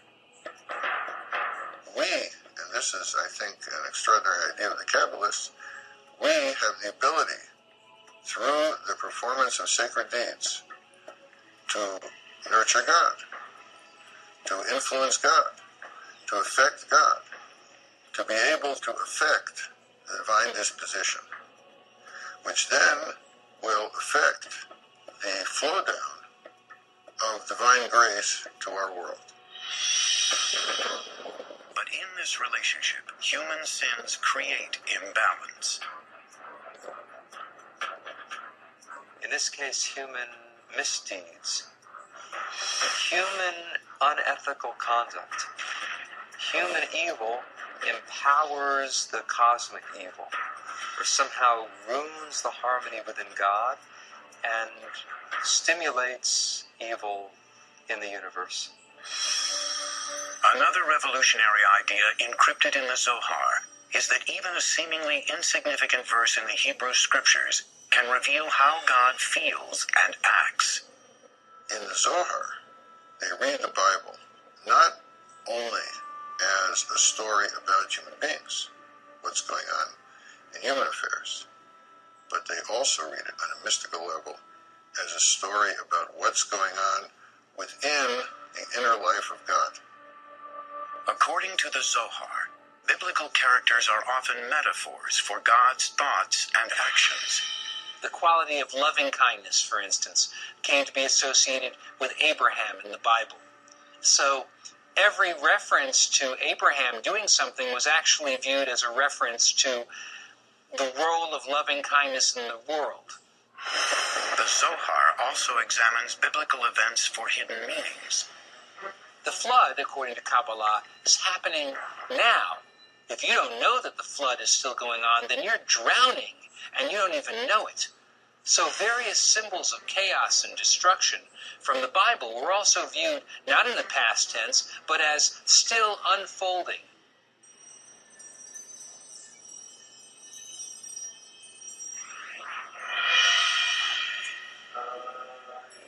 While mystics continued to explore the mysteries of the Zohar, another 13th century Spanish Kabbalist was devising a new method for uniting with God. Abraham Abulafia's technique involved intense meditation and yoga-like movements. His followers would use certain hand and head movements to concentrate on the Bible's Hebrew letters.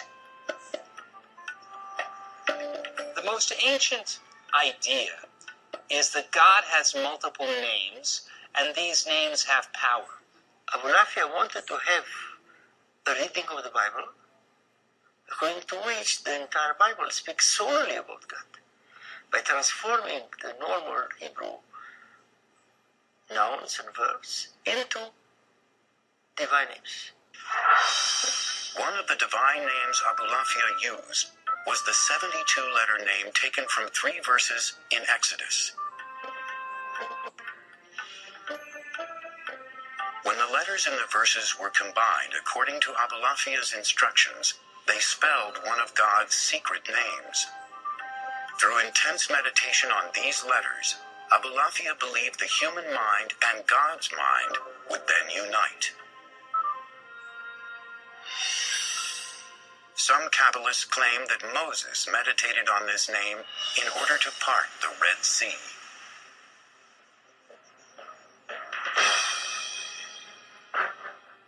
At the height of the Spanish Inquisition, King Ferdinand and Queen Isabella declared that all Jews must either convert to Christianity or be expelled.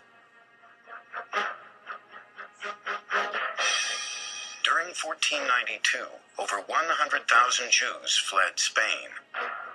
Once again, religious persecution influenced the spread of Kabbalah's teachings. A century later, many Kabbalists would use their techniques to call forth the promised Messiah.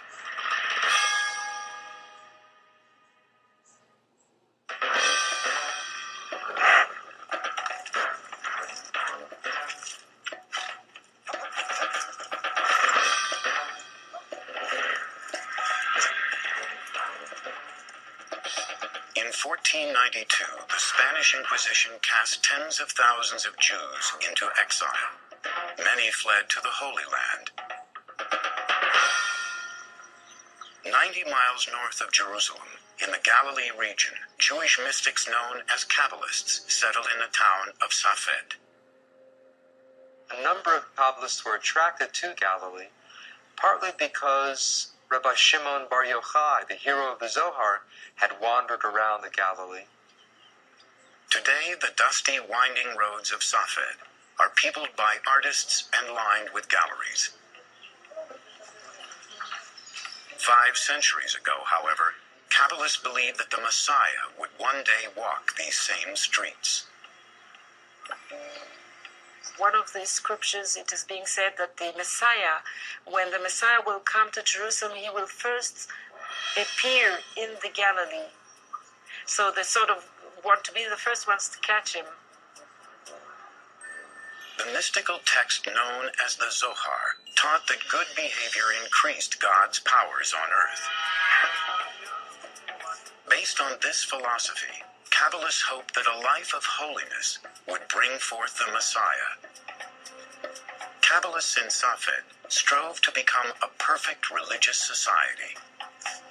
The feeling was that people have to help God bring the Messiah. They have to be pure enough.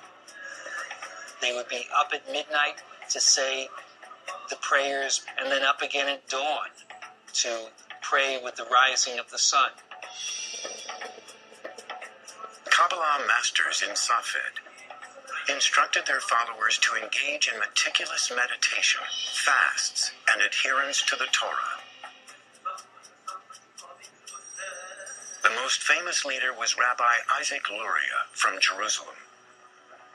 By the time Luria began teaching in Safed in 1570, he was regarded as one of the most important holy men of the century. As a young man, Luria had spent several years in seclusion near Cairo, Egypt. There, Kabbalists say, Luria studied the Zohar and had visions of angels and biblical prophets. There's some evidence that he used the Zohar as sort of a mantra, that he would take passages of the Zohar and repeat it over and over again until he got deep inside it. In this trance-like state, Luria acquired extraordinary abilities. Rabbi Isaac Luria, he could look at a person's forehead and read everything about that person. Somewhat like reading the palm. He was a healer. He could tell people's past lives and what has to be fixed. Luria believed that understanding a person's prior life would provide insight into their current problems. He taught a theory of reincarnation, in which he claimed that every individual is descended from a certain soul root after Adam and Eve. You're descended from either Cain or Abel, or you're descended from the 3 sons of Noah, Shem, Ham, and Japhet. So you have at least 5 options, if not more, of a basic soul root. And that soul root determines your essential nature. With Luria's help, many Kabbalists searched for links to their past. These burial sites around Safed took on an important role as Kabbalists tried to find the graves of their previous incarnations. They would take on the soul of the deceased who was lying there and speak with that person's voice. To this day, gravesite rituals and pilgrimages continue around Safed.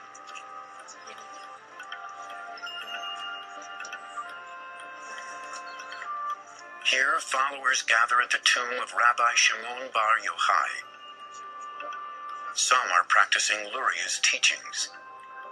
One of Luria's main contributions to Kabbalah was a new concept of creation. The world only exists because God needed somebody to relate to. implying that God has some need for love, for relationship. Luria taught that the first act was not creation, but actually a withdrawal. God withdrew, you might say, in all directions from one central point, creating a kind of vacuum, an empty spot within God. According to Luria, the emptiness gave God room to create the world. God placed vessels in the void and began filling them with divine light, shattering several of the vessels. In this case, the creation of the world and catastrophe are tied together. You can't have creativity without destruction at the same time. Luria explained that sparks from the shattered vessels fell to earth. Everything God created contained one of these divine sparks. According to Luria, humans can reunite these fragments of divine spirit with God through good works. Our deeds can repair the upper world. And when all of those sparks are restored, then you have messianic redemption. In 1572, when Isaac Luria died of the plague, Allah's teachings like never before. By the time of Luria's death, bound copies of the Zohar, as well as manuscripts written in Safed, were available to the public. Kabbalah seemed to have finally come out of hiding. By the 16th century, Kabbalah's mystical ideas had reached much of the Jewish world. Followers practiced throughout Europe, North Africa, and the Middle East. In the coming century, Kabbalah would spread like religious wildfire, but in the wrong hands, its teachings would have disastrous repercussions.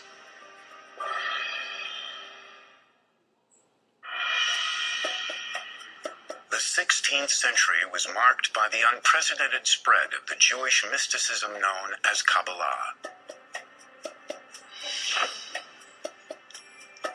It began when the Zohar and other mystical works were translated into Latin. Christian philosophers were eager to study Kabbalah and believed it could help solve the mysteries of their own faith. They're very much interested in Kabbalah, especially as the Zohar is perceived as a text that was written more or less in that period of Jesus Christ. Hence, they assume that there is an uncontaminated, pure Judaism of the time of Christ, which entails the truths of Christianity. This belief was the foundation of what is often called Christian Kabbalah. Renaissance thinkers also used Kabbalah to understand the works of Pythagoras and Plato, whose philosophies mirrored aspects of Jewish mysticism. Some scholars claim philosopher Gottfried Leibniz, who invented calculus, and even Isaac Newton studied Kabbalistic ideas. I wouldn't assume that modern science is based on Kabbalah, but certainly the people who created modern science and modern philosophy, there was an interest in Kabbalah. Meanwhile, Kabbalah was also being studied by two men who would unknowingly spark one of the greatest catastrophes in Kabbalah's history. Shabbatai Zvi was born in what is now Izmir, Turkey in 1626. As a young man, Zvi suffered from recurring nightmares about demonic attacks and turned to the Zohar for answers. Shabbatai Tzvi was apparently a very gifted but very troubled young man who had reached a crisis by the age of 40. Scholars now believe Zvi experienced alternating states of deep depression and manic euphoria. The climax came when he staged a mock marriage between himself and a Torah scroll. It was the nature of his affliction to periodically violate the commandments publicly and be thrown out of a community on a wave of scandal. Banished by several Jewish communities in the Ottoman Empire, Zvi fled to Jerusalem, where he wandered through the streets reciting Kabbalistic chants. In 1665, Zvi met Nathan of Gaza, a young man studying Kabbalah. The two spent several weeks together traveling through what is now Israel. In time, Nathan became convinced that Zvi was the Messiah. Nathan proclaimed that the Messiah had appeared. The good news traveled from synagogue to synagogue in the Ottoman Empire and then in Europe. By 1666, the entire Jewish world was captivated by the coming of the Messiah. Shabtai Tzvi was a manic depressive, but a very charismatic manic depressive, and a lot of people gathered around him. Other people felt that the time was ripe. In fact, this might be what we've been waiting for.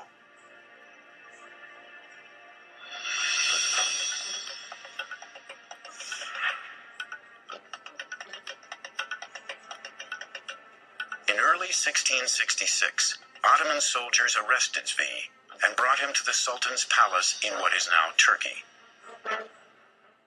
The Sultan sentenced Zvi to death for creating a public frenzy. The Turkish Sultan gave him an offering he can't refuse, namely convert to Islam or I'll cut your head off, because if you are the Messiah and I cut your head off, you'll be able to put it back. If Shabtai Tzvi had been willing to have been martyred, this might have created another phenomenon such as Jesus. Here's the Messiah dying for his faith. But Shabtai Tzvi took the easy way out and converted to Islam. When Zvi emerged from the palace a Muslim, a handful of supporters followed his example and converted to Islam. But the vast majority of Jews were outraged. Jews accused Kabbalists of heresy and blamed Kabbalah for leading them astray. I would say that one of the major effects he had was convincing people that mysticism was bad stuff, that mysticism was dangerous, that mysticism led to all kinds of terrible things. It's at that point that you have the restrictions really put into place more severely about who should study Kabbalah and how widely it could be spread. A few Kabbalistic circles continued to thrive in Eastern Europe, including a group whose practice became known as Hasidism. A rabbi and mystic called the Baal Shem Tov, or Master of the Good Name, became the leader of the Hasidic movement at the beginning of the 18th century. The Baal Shem Tov unified other mystical circles who were operating under the radar, as it were. While early Kabbalah had been reserved for a select few, Hasidism took elements of Kabbalah and made them accessible to ordinary people. Contrary to the strict meditation and study of early Kabbalah, Hasidism emphasized celebrating God in everyday life. Hasidism also encouraged a more open exchange of Kabbalistic ideas. There's a democratic impulse in Hasidism. Anyone can serve God, anyone is beloved of God, if one discovers the spark. So this idea of the hidden sparks, which had appeared in Kabbalah, now it becomes a technique of finding God in the world. While the larger Jewish population continued to shun mysticism, Hasidic Jews preserved Kabbalah's traditions throughout the 1800s. Today, Kabbalah has taken on an entirely new appearance in the City of Angels. Some scholars believe this trend is precisely what early practitioners had feared most, that Kabbalah would fall into the hands of the spiritually unprepared.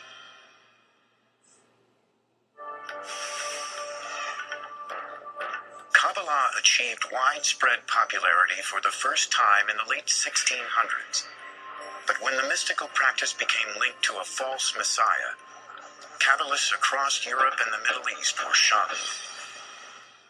For the next 250 years, Kabbalah remained in the shadows of Jewish life. In In the 1930s, a German historian named Gershom Scholem began to rediscover the teachings of Jewish mysticism. He spent many, many years traveling through the libraries of Europe and cataloging and reading these manuscripts, some of which had simply not been opened for decades or in some cases centuries. You could say that he made this material accessible to the Western world. As Hitler's Third Reich spread terror throughout Europe, Jews found themselves struggling to understand the persecution, torture, and murder faced by their people. Kabbalah's belief that evil deeds could throw the universe out of balance was tragically underscored by the Holocaust. With over 6 million Jews killed, the world had reached one of its darkest hours.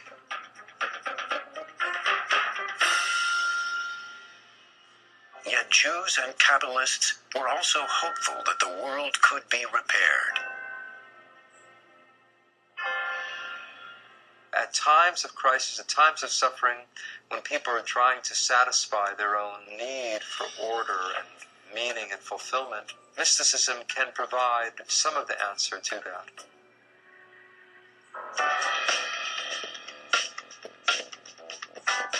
In the 1960s, the American counterculture explored new approaches to religion.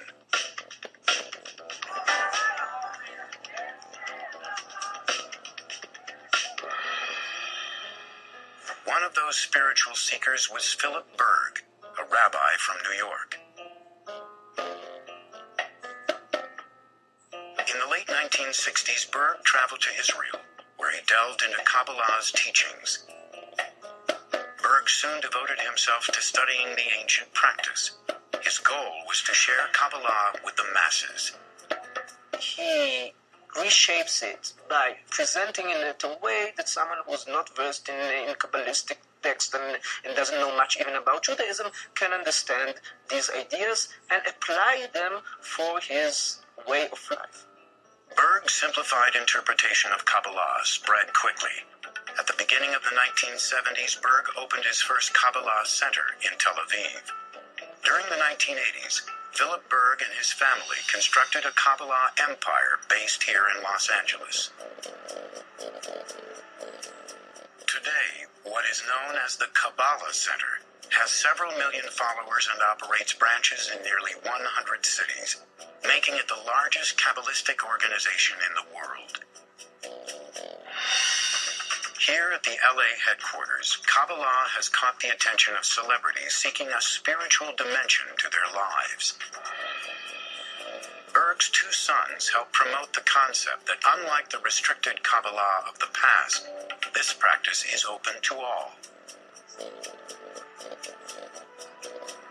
We offer Kabbalah for everyone, without any barriers, race, sex, religion, anything. So we're very excited about the opportunity of bringing this wisdom, which has been hidden, to the masses by making it accessible, understandable, and practical. By opening the doors to everyone, the Kabbalah Center has opened itself to harsh criticism. You have all of these Hollywood people jumping on the Kabbalah bandwagon, but many of them are not Jews and they're not observing Jewish law. Whether they're studying the real Kabbalah, I doubt it. They tend to say, here's a sacred name, here's a sacred practice, that will bequeath to you some Kabbalistic power.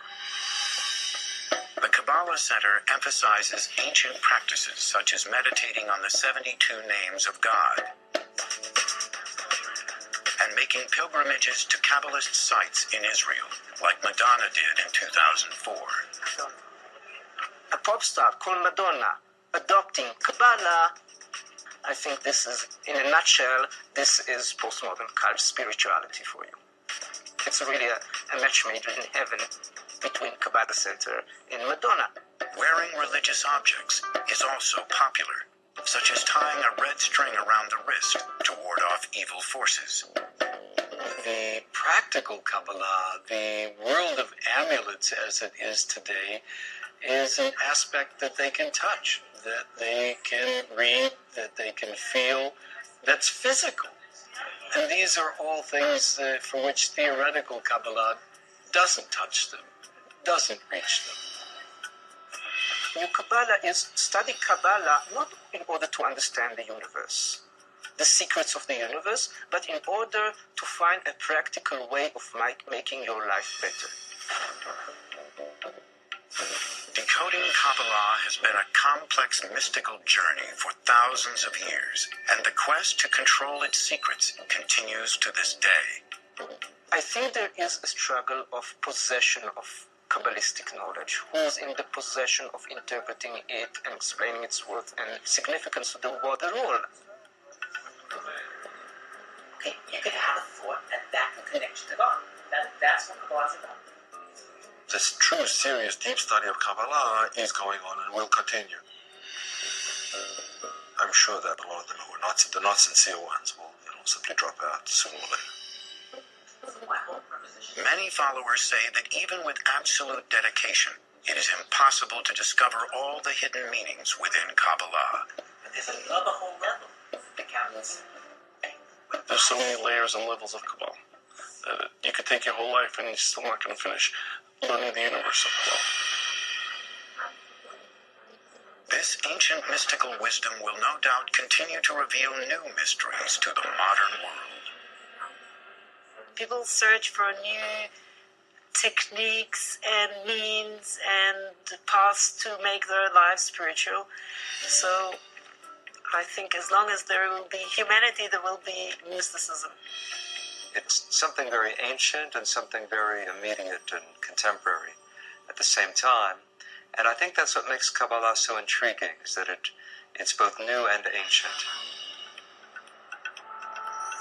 There's questioning, why are we here in the world? There's questioning about the nature of God. And Kabbalah does promote and try to answer those questions.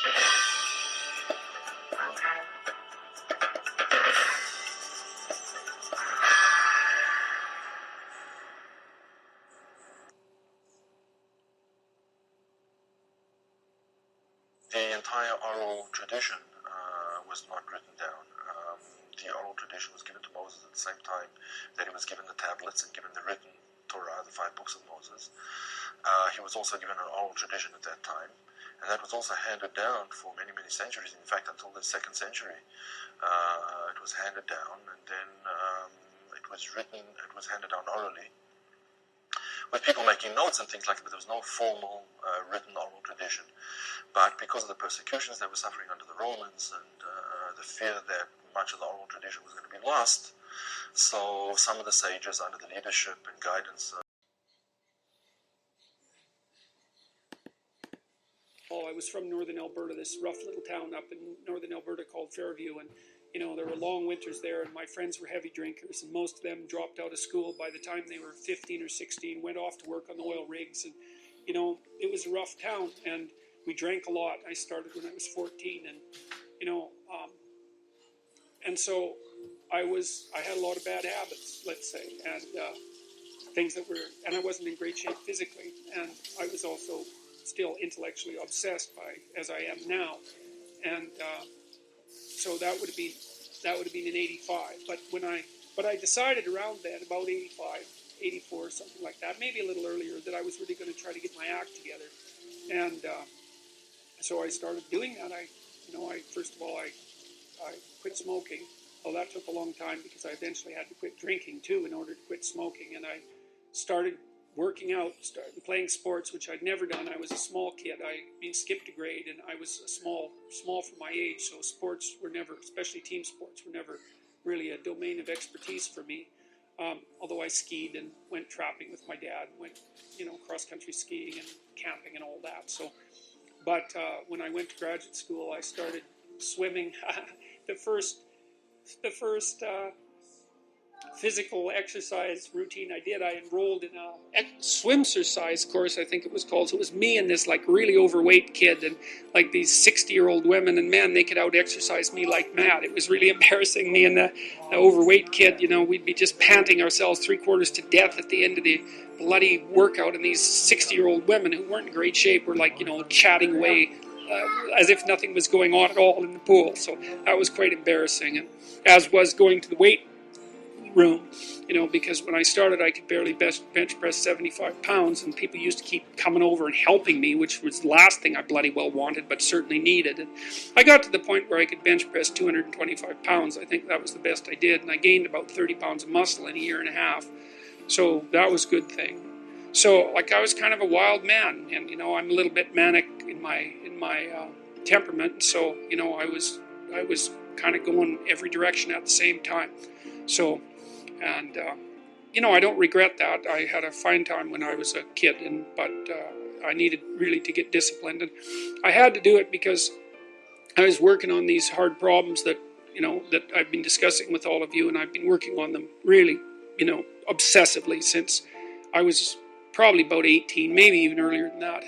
Got to the point around 25 when I was in graduate school trying to get my PhD, so doing all my research. Like I published 15 papers by the time I graduated with my PhD, which was I think by a fairly large measure the most papers that any graduate student at that time had ever published at McGill. I think that's right. It might have been twice as many, or maybe twice as many, maybe even 3 times as many. And at the same time I wrote Maps of Meaning, which was a terribly difficult thing to do, because I was writing about 3 hours a day doing that, and I couldn't do all that and continue with my misbehavior, you know, my sort of, my, what would you say, my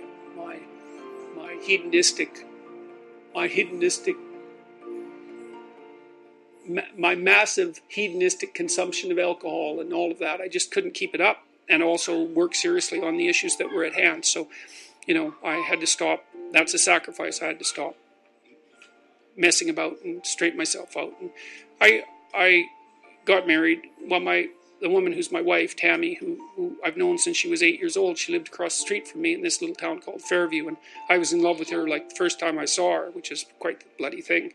So that's worked out pretty well for me. But she came to live with me about the same time, and you know, we decided jointly to get our act together, and we swore that we'd tell each other the truth, which I think she's actually done better than me. Like I don't think she's lied to me ever in our entire marriage, which is unbelievable, you know, and it's been so useful because I can really tell her things and we can really talk. So I tell you, if you want to have a good relationship, man, you embed it in the truth, because if you don't embed it in the truth, you don't have a relationship. It's just lies. It's a tissue of lies, and it will dissolve in the chaos as soon as a crisis comes along. So the truth is a terrible thing, but not compared to falsehood. So advice for students here? Yeah, read great books. Mm-hmm. Really, man. You've got this 4-year period that has been carved out of your lives by society.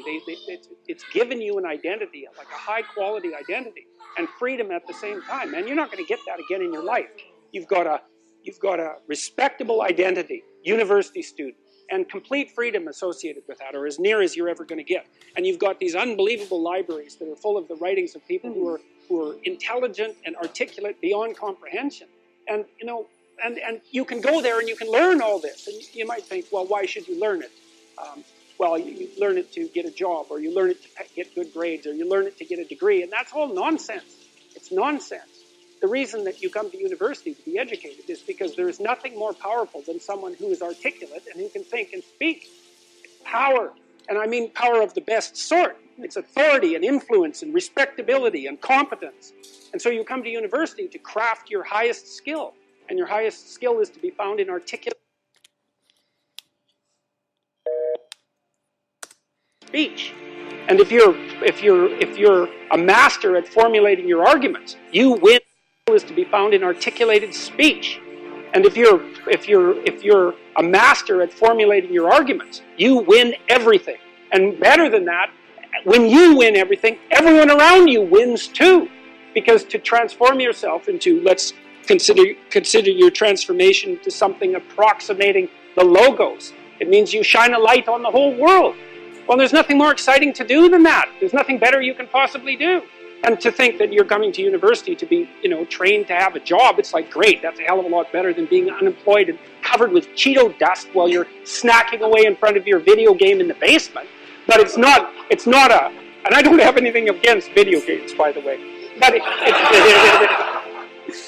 but it's hardly a triumphant call to being in the world, and that's what university should be calling for. It's like, God, you people, I know what Harvard students are like. I taught here for 5 years. You people are spectacular. You're spectacular.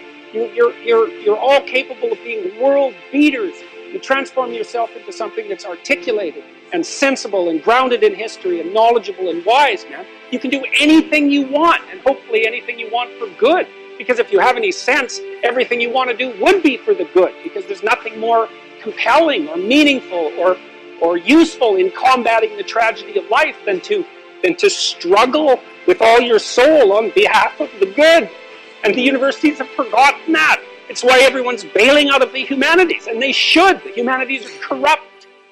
And they're corrupt because they're not telling students this. It's so bloody obvious. It's like, learn to think, learn to speak, learn to read. It makes you a superpower, an individual superpower. You have and I don't understand why that isn't just told to students. It's not that hard to understand, and everyone wants to hear it. It's like, really? I could do that?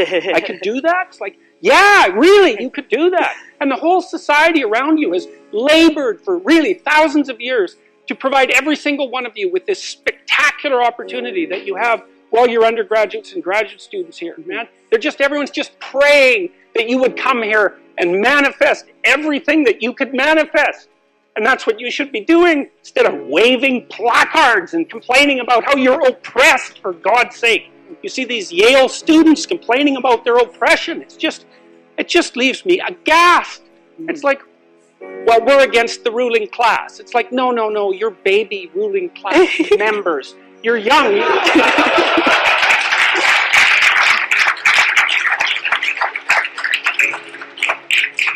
The only reason you're not rich is because you're young. That's the best. Really, if you look at the 1% even, the dreaded 1%, most of those people are old. Why? Well, when you progress through life, if you're reasonably successful, you trade in your promising youth for your wealthy old age, but you're still bloody old. Would you trade it? Would you trade your youth for that? Like, if you factor age out of the economic equation, things look a lot different. Well, of course older people have more money.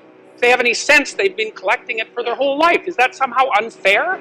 It's not unfair unless you want to be poverty-stricken when you're 70. And you don't want to be poverty-stricken when you're 70. So, I just don't understand what's happened to the universities. I can't believe that you're not told when you come the first day, look, man, you're here on a heroic mission. You're going to take your capacity to articulate yourself to levels that are undreamed of. You're going to come out of here unstoppable. You're going to be able to do anything you want. It's like, that's what you're here for. Instead, you're taught that, well, the world's a pretty oppressive place, and you're probably at the bottom of the victim pile, and there's virtually nothing you can do about it except deconstruct the patriarchy. And it's so weak-kneed and so pathetic that universities should be embarrassed that that's what they're peddling to students.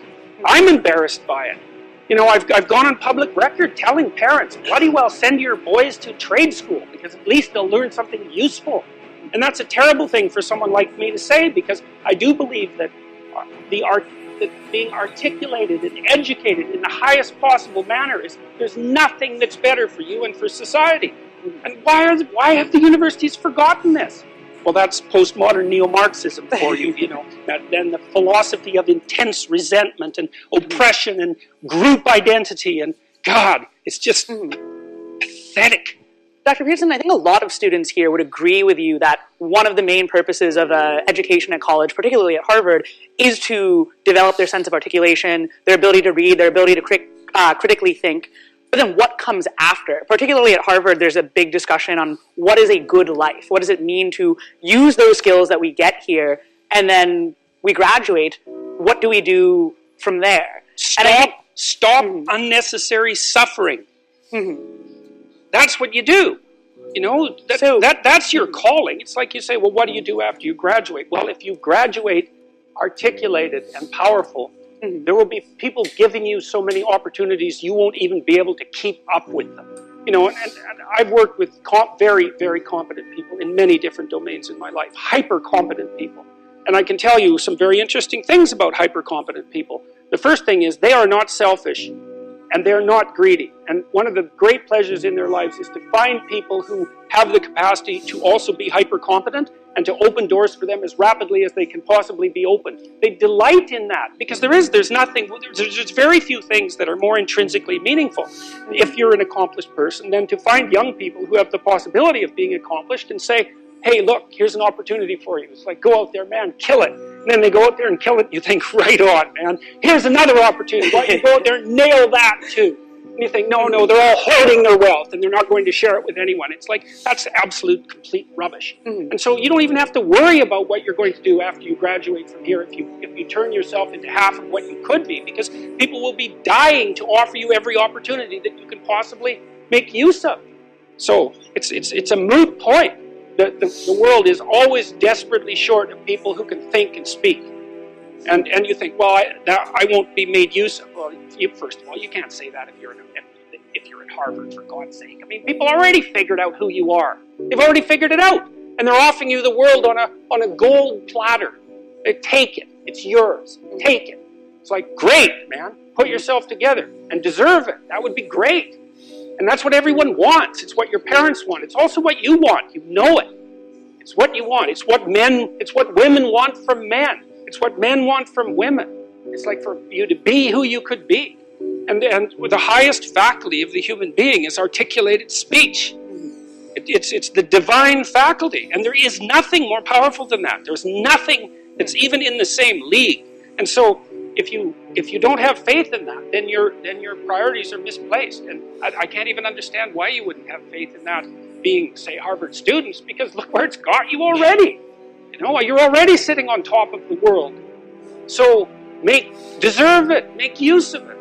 Right? Go out there and fix things up. That's what you need to do. There's lots of things that need to be fixed up. And what you want to do is burden yourself with so much responsibility that you can barely stand. And then you'll get stronger trying to lift it up. And you won't be asking, what should I be doing with my life? Or what's the meaning of life? Or any of that. It'll be self-evident. It's self-evident. At minimum, you can say, there's more suffering in the world than there should be. And I can probably do something about that. And you can do something about that. So go do something about it. And then there'll be less suffering in the world. And then when you're 80, you can look back on your life and say, well, you know, there's less suffering in the world than there would have been had I not existed. And you don't have to even have a sense of ultimate destiny or even any sort of theistic belief to regard that as a positive good. Like, I think it goes beyond the mere pragmatic utility of addressing the world's ills, because I think we do live in a world that has a transcendent reality as well as the reality that we can detect. But even independently of that, it doesn't matter. It's like, I mean, this is part of the reason I like people like Bill Gates is a great example, man. That guy he's after 5 major diseases at the same time, right? He's trying to wipe out polio. He's trying to wipe out malaria. Yeah, exactly. He's trying to wipe out malaria. It's like, well, what should you do with your life? Well, you know, take a look at Bill Gates and see if you could do something like that. That would be good. You know, if you take people, and I've told you this, and you expose them voluntarily to things that they are avoiding and are afraid of, you know, that they know they need to overcome in order to meet their goals, their self-defined goals. If you can teach people to stand up in the face of the things they're afraid of, they get stronger. And you don't know what the upper limits to that are, because you might ask yourself, like, if for 10 years, if you didn't avoid doing what you knew you needed to do, by your own definitions, right, within the value structure that you've created, to the degree that you've done that, what would you be like? Well, you know, there are remarkable people who come into the world from time to time, and there are people who do find out over decades-long periods what they could be like if they were who they were, if they spoke their being forward. And they get stronger and stronger and stronger, and we don't know the limits to that. We do not know the limits to that. And so you could say, well, in part, perhaps the reason that you're suffering unbearably can be left at your feet, because you're not everything you could be, and you know it. And of course, that's a terrible thing to admit, and it's a terrible thing to consider, but there's real promise in it, right? Because it means that perhaps there's another way that you could look at the world and another way that you could act in the world, so what it would reflect back to you would be much better than what it reflects back to you now. And then the second part of that is, well, imagine that many people did that, because we've done a lot as human beings. We've done a lot of remarkable things, and I've told you already, I think before, that today, for example, about 250,000 people will be lifted out of abject poverty, and about 300,000 people attached to the electrical power grid. We're lifting people out of poverty collectively at a faster rate that's ever occurred in the history of humankind by a huge margin. And that's been going on unbelievably quickly since the year 2000. The UN had planned to have poverty between 2000 and 2015, and it was accomplished by 2013. So there's inequality developing in many places, and you hear lots of political agitation about that. But overall, the tide is lifting everyone up, and that's a great thing. And we have no idea how fast we can multiply that if people got their act together and really aimed at it. Because, you know, my experience is with people that we're probably running at about 51% of our capacity. I mean, you can think about this yourselves. I often ask undergraduates how many hours a day you waste or how many hours a week you waste. And the classic answer is something like 4 to 6 hours a day. You know, inefficient studying, watching things on YouTube that not only do you not want to watch, that you don't even care about, that make you feel horrible about watching after you're done. That's probably 4 hours right there. You know, you think, well, that's 25 hours a week. It's 100 hours a month. That's 2.5 full work weeks. It's half a year of work weeks per year. And if your time is worth $20 an hour, which is a radical underestimate, it's probably more like 50 if you think about it in terms of deferred wages. If you're wasting 20 hours a week, you're wasting $50,000 a year. And you are doing that right now. And it's because you're young, wasting $50,000 a year is a way bigger catastrophe than it would be for me to waste it, because I'm not going to last nearly as long. And so if your life isn't everything it could be, you could ask yourself, well, what would happen if you just stopped wasting the opportunities that are in front of you? You'd be, who knows how much more efficient? 10 times more efficient. 20 times more efficient. That's the Pareto distribution. You have no idea how efficient people get. It's off the charts. Well, and if we all got our act together collectively and stopped making things worse, because that's another thing people do all the time, not only do they not do what they should to make things better, they actively attempt to make things worse because they're spiteful or resentful or arrogant or deceitful or homicidal or genocidal or all of those things all bundled together in an absolutely pathological package. If people stopped really, really trying just to make things worse, we have no idea how much better they would get just because of that. So there's this weird dynamic that's part of the existential system of ideas between human vulnerability, social judgment, both of which are major causes of suffering, and the failure of individuals to adopt the responsibility that they know they should adopt. And that's the thing that's interesting too, is that, like another thing I've often asked my undergraduate classes is, you know, there's this idea that people have a conscience. And you know what the conscience is. It's this feeling or voice you have in your head just before you do something that you know is stupid, telling you that probably you shouldn't do that stupid thing. You don't have to listen to it, strangely enough. But you go ahead and do it anyways, and then, of course, exactly what the conscience told you was going to happen inevitably happens, so that you feel even stupider about it than you would if it happened by accident. Because you know, I knew this was going to happen, I got a warning it was going to happen, and I went and did it anyways. And the funny thing, too, is that conscience operates within people, and we really don't understand what the hell that is. So you might say, well, what would happen if you abided by your conscience for 5 years or for 10 years? What sort of position might you be in? What sort of family might you have? What sort of relationship might you be able to forge? And you can be bloody sure that a relationship that's forged on the basis of who you actually are is going to be a lot stronger and more welcome than one that's forged on the basis of who you aren't. Now, of course, that means that the person you're with has to deal with the full force of you in all your ability and your catastrophe, and that's a very, very difficult thing to negotiate. But if you do negotiate it, well, at least you have something, you have somewhere solid to stand, and you have somewhere to live. You have a real life, and it's a great basis upon which to bring children into the world, for example, because you can have an actual relationship with them instead of torturing them half to death, which is what happens in a tremendously large minority of cases. Well, it's more than that too, because, and this is what I'll close with, and this is why I wanted to introduce Solzhenitsyn's writings to you. You see, because it isn't merely that your fate depends on whether or not you get your act together and to what degree you decide that you're going to live out your own genuine being. It isn't only your fate, it's the fate of everyone that you're networked with. And so, you think, well, there's 9 billion, 7 billion people in the world. We're going to peak at about 9 billion, by the way, and then it'll decline rapidly. But 7 billion people in the world, and who are you? You're just one little dust mote among that 7 billion. And so it really doesn't matter what you do or don't do, but that's simply not the case. It's the wrong model, because you're at the center of a network. You're a node in a network. Of course, that's even more true now that we have social media. You'll know 1,000 people, at least over the course of your life. And they'll know 1,000 people each, and that puts you one person away from 1 million, and 2 persons away from 1 billion.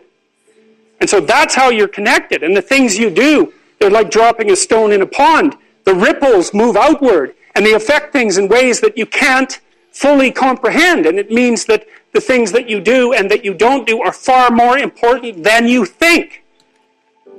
And so if you act that way, of course, the terror of realizing that is that it actually starts to matter what you do. And you might say, well, that's better than living a meaningless existence. It's better for it to matter. But I mean, if you really asked yourself, would you be so sure if you had the choice? I can live with no responsibility whatsoever. The price I pay is that nothing matters. Or I can reverse it and everything matters. But I have to take the responsibility that's associated with that. It's not so obvious to me that people would take the meaningful path. Now, when you say, well, nihilists suffer dreadfully because there's no meaning in their life and they still suffer, yeah, but the advantage is they have no responsibility. So that's the payoff, and I actually think that's the motivation. Say, well, I can't help being nihilistic. All my belief systems have collapsed. It's like, yeah, maybe. Maybe you've just allowed them to collapse because it's a hell of a lot easier than acting them out. And the price you pay is some meaningless suffering. But you can always whine about that and people will feel sorry for you. And you have the option of taking the pathway of the martyr. So that's a pretty good deal, all things considered. Especially when the alternative is to bear your burden properly and to live forthrightly in the world. Well, what Solzhenitsyn figured out, and so many people in the 20th century, it's not just him, even though he's the best example, is that if you live a pathological life, you pathologize your society. And if enough people do that, then it's hell. Really. Really. And you can read the Gulag Archipelago if you have the fortitude to do that, and you'll see exactly what hell is like. And then you can decide if that's a place you'd like to visit, or even more importantly, if it's a place you'd like to visit and take all your family and friends. Because that's what happened in the 20th century.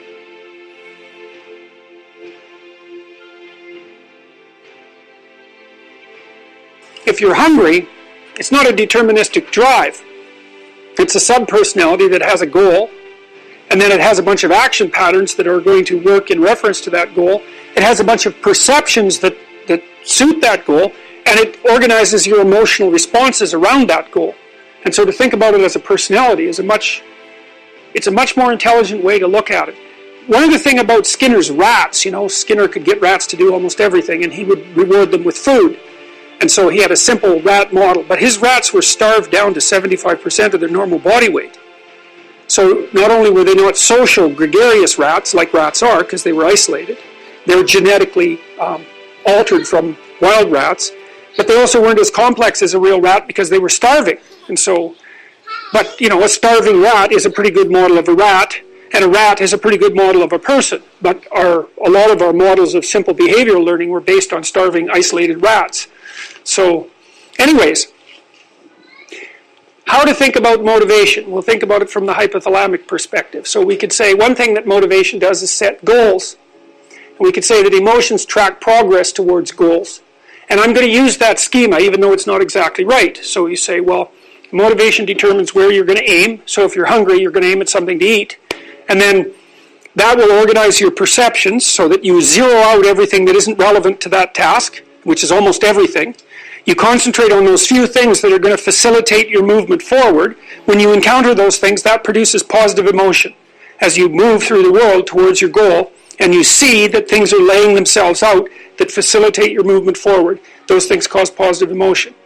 And if you encounter anything that gets in the way, then that produces negative emotion. And it can be like threat, because you're not supposed to encounter something that gets in the way. It can be anger, so that you move it away. It can be frustration, disappointment, grief. Those would, if you had a response that serious to an obstacle, it would probably punish the little motivated frame right out of existence. So you walk downstairs and, I don't know, the contracting company has set a wrecking ball through your kitchen. It's like, that's going to be disappointing. You're not going to keep eating the peanut butter sandwich in the rubble. That little frame is going to get punished out of existence, and some new goal is going to pop up instead. And, one of the things we're going to try to sort out is, how do you decide when you've encountered an obstacle that's so big that you should just quit and go do something else? Because that's not obvious. And you can get into counterproductive persistence pretty easily. So we don't know how people solve that problem. It's a really complicated one. So anyways, we're going to work on that scenario. Your hypothalamus pops up micro goals that are directly relevant to biological survival. That produces a frame of reference. So it's not a goal, it's not a drive, and it's not a collection of behaviors. It's a little personality. And the personality has a viewpoint, it has thoughts that go along with it, it has perceptions, it has action tendencies, all of that. You can see this in addiction, most particularly. So one of the things that you find often with people who are alcoholic is they lie all the time. And that's because when they built a little alcohol-dependent personality inside of themselves, or a big one, maybe it's 90% of the personality, and one of the things that consists of is all the rationalizations that they've used over the years to justify their addiction to themselves and to other people. And so the addiction has a personality. And so when the person is off, or maybe they're addicted to meth or something like that, where the addiction is more, it's more short-term powerful, I would say, than an alcohol addiction. They'll say anything. And the words are just tools used to get towards the goal. And if they happen to be deceptive, whatever, it doesn't matter. They're just practical tools to get towards the goal. And then when you get towards the goal and you take a nice shot of meth or something like that, you reinforce all those rationales that you used to get the drug, and then the next time you're even a better deceiver and liar. So we're going to say motivations, one way of thinking about it is they set goals, but it's not the right way of thinking about it. They produce a whole framework of interpretation. And so we're going to think about that framework of interpretation. And then emotions emerge inside of that. So that's it. So the world is framed, motivation set goals. You could say the world has to be framed. So motivation sets that frame. Goals, emotions, perceptions, and actions. And then actions track progress. So positive emotion says you're moving forward properly towards your goal. And if you encounter something you don't expect, you stop. That's anxiety. It's like, we're not where we thought we were.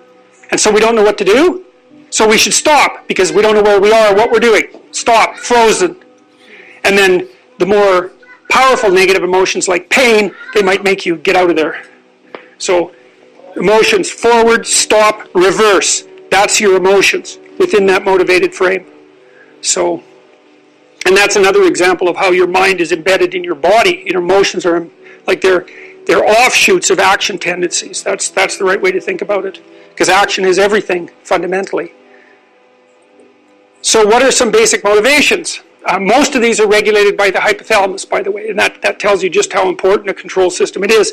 The other thing that's useful to know about the hypothalamus is that it has projections going up from it that are like tree trunks, and inhibitory projections coming down that are like grapevines. So you can kind of control your hypothalamus as long as it's not on too much, but if it's on in any serious way, it's like it wins. So partly what you do to stop yourself from falling under the dominion of your hypothalamus is to never ever be anywhere where its action is necessary.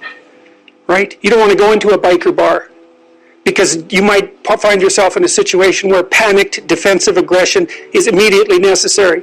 You probably don't want that. You don't want the panic, you don't want the terror, you don't want the frenzied fight, you don't want any of that. You don't want to have to run away in absolute panic. So you just don't go there. And a huge part of how we regulate our emotions is just by never going anywhere where we have to experience them. And so that has very little to do with internal inhibitory control and everything to do with staying where you belong. So, okay. So, basic motivations. Hunger, thirst, pain. Pain is not regulated by the hypothalamus. That's a different circuit. Anger/aggression. Thermoregulation. Panic and escape. Affiliation and care. Sexual desire. Exploration. Play. And you can kind of break those in.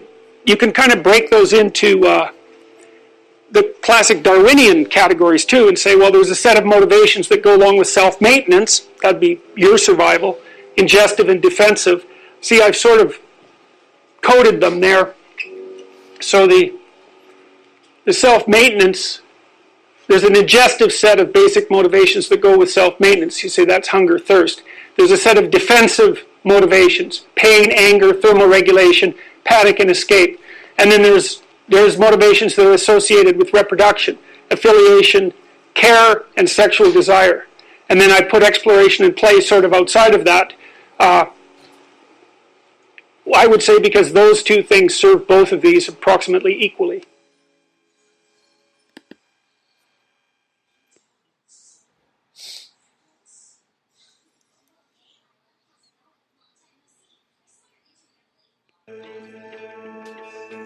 You need a meaningful life. It's not optional, because that combats the suffering. And more than that, if you lead a meaningful life, which means to adopt responsibility, almost inevitably, you actually make things better. And so you can take people down to the bottom of the abyss, and you can say, it's no wonder that you despair, given your finitude, but there's so much possibility that surrounds you that you can make something of that, regardless of the reality of its horror. And you do that with responsibility. And people understand that. And so it isn't just a call to making things better. It's not a call to a utopia that's produced by human imagination. It's the insistence that without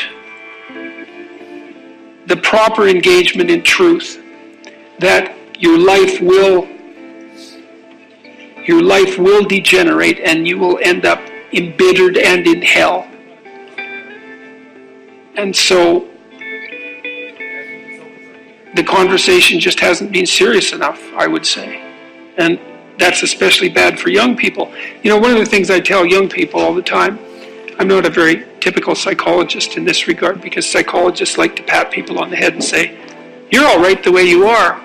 I talked to Bishop Barron a while ago, and he said that the Catholic priests were trained in the 1960s to kind of be accepting, humanistically. Mm-hmm. You're okay the way you are, And that's such rubbish.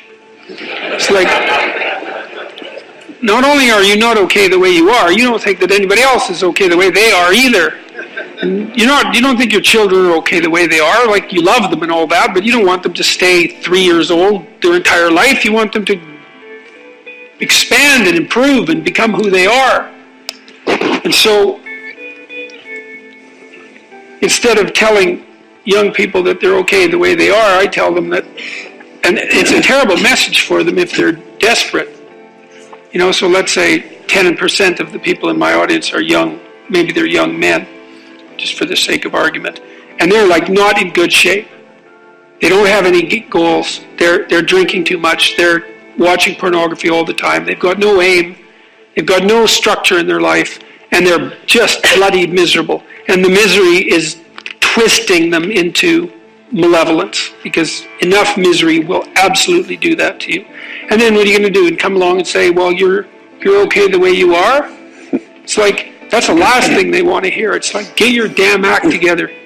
You got things to do, and they're going to be difficult. And that there's an echoing Christian message in there, I would say, which is you pick up the weight of your suffering voluntarily, and you walk uphill with it. And that not only gives you the meaning that you need in your life to stop you from degenerating in a dangerous manner, but it actually makes things better. And so that all has to be part of it. Like, I believe in human ingenuity. I think we can solve all the problems that beset us. But it can't just be, it has to be more than we can enhance material well-being, which is what it tends to be now. It's not enough.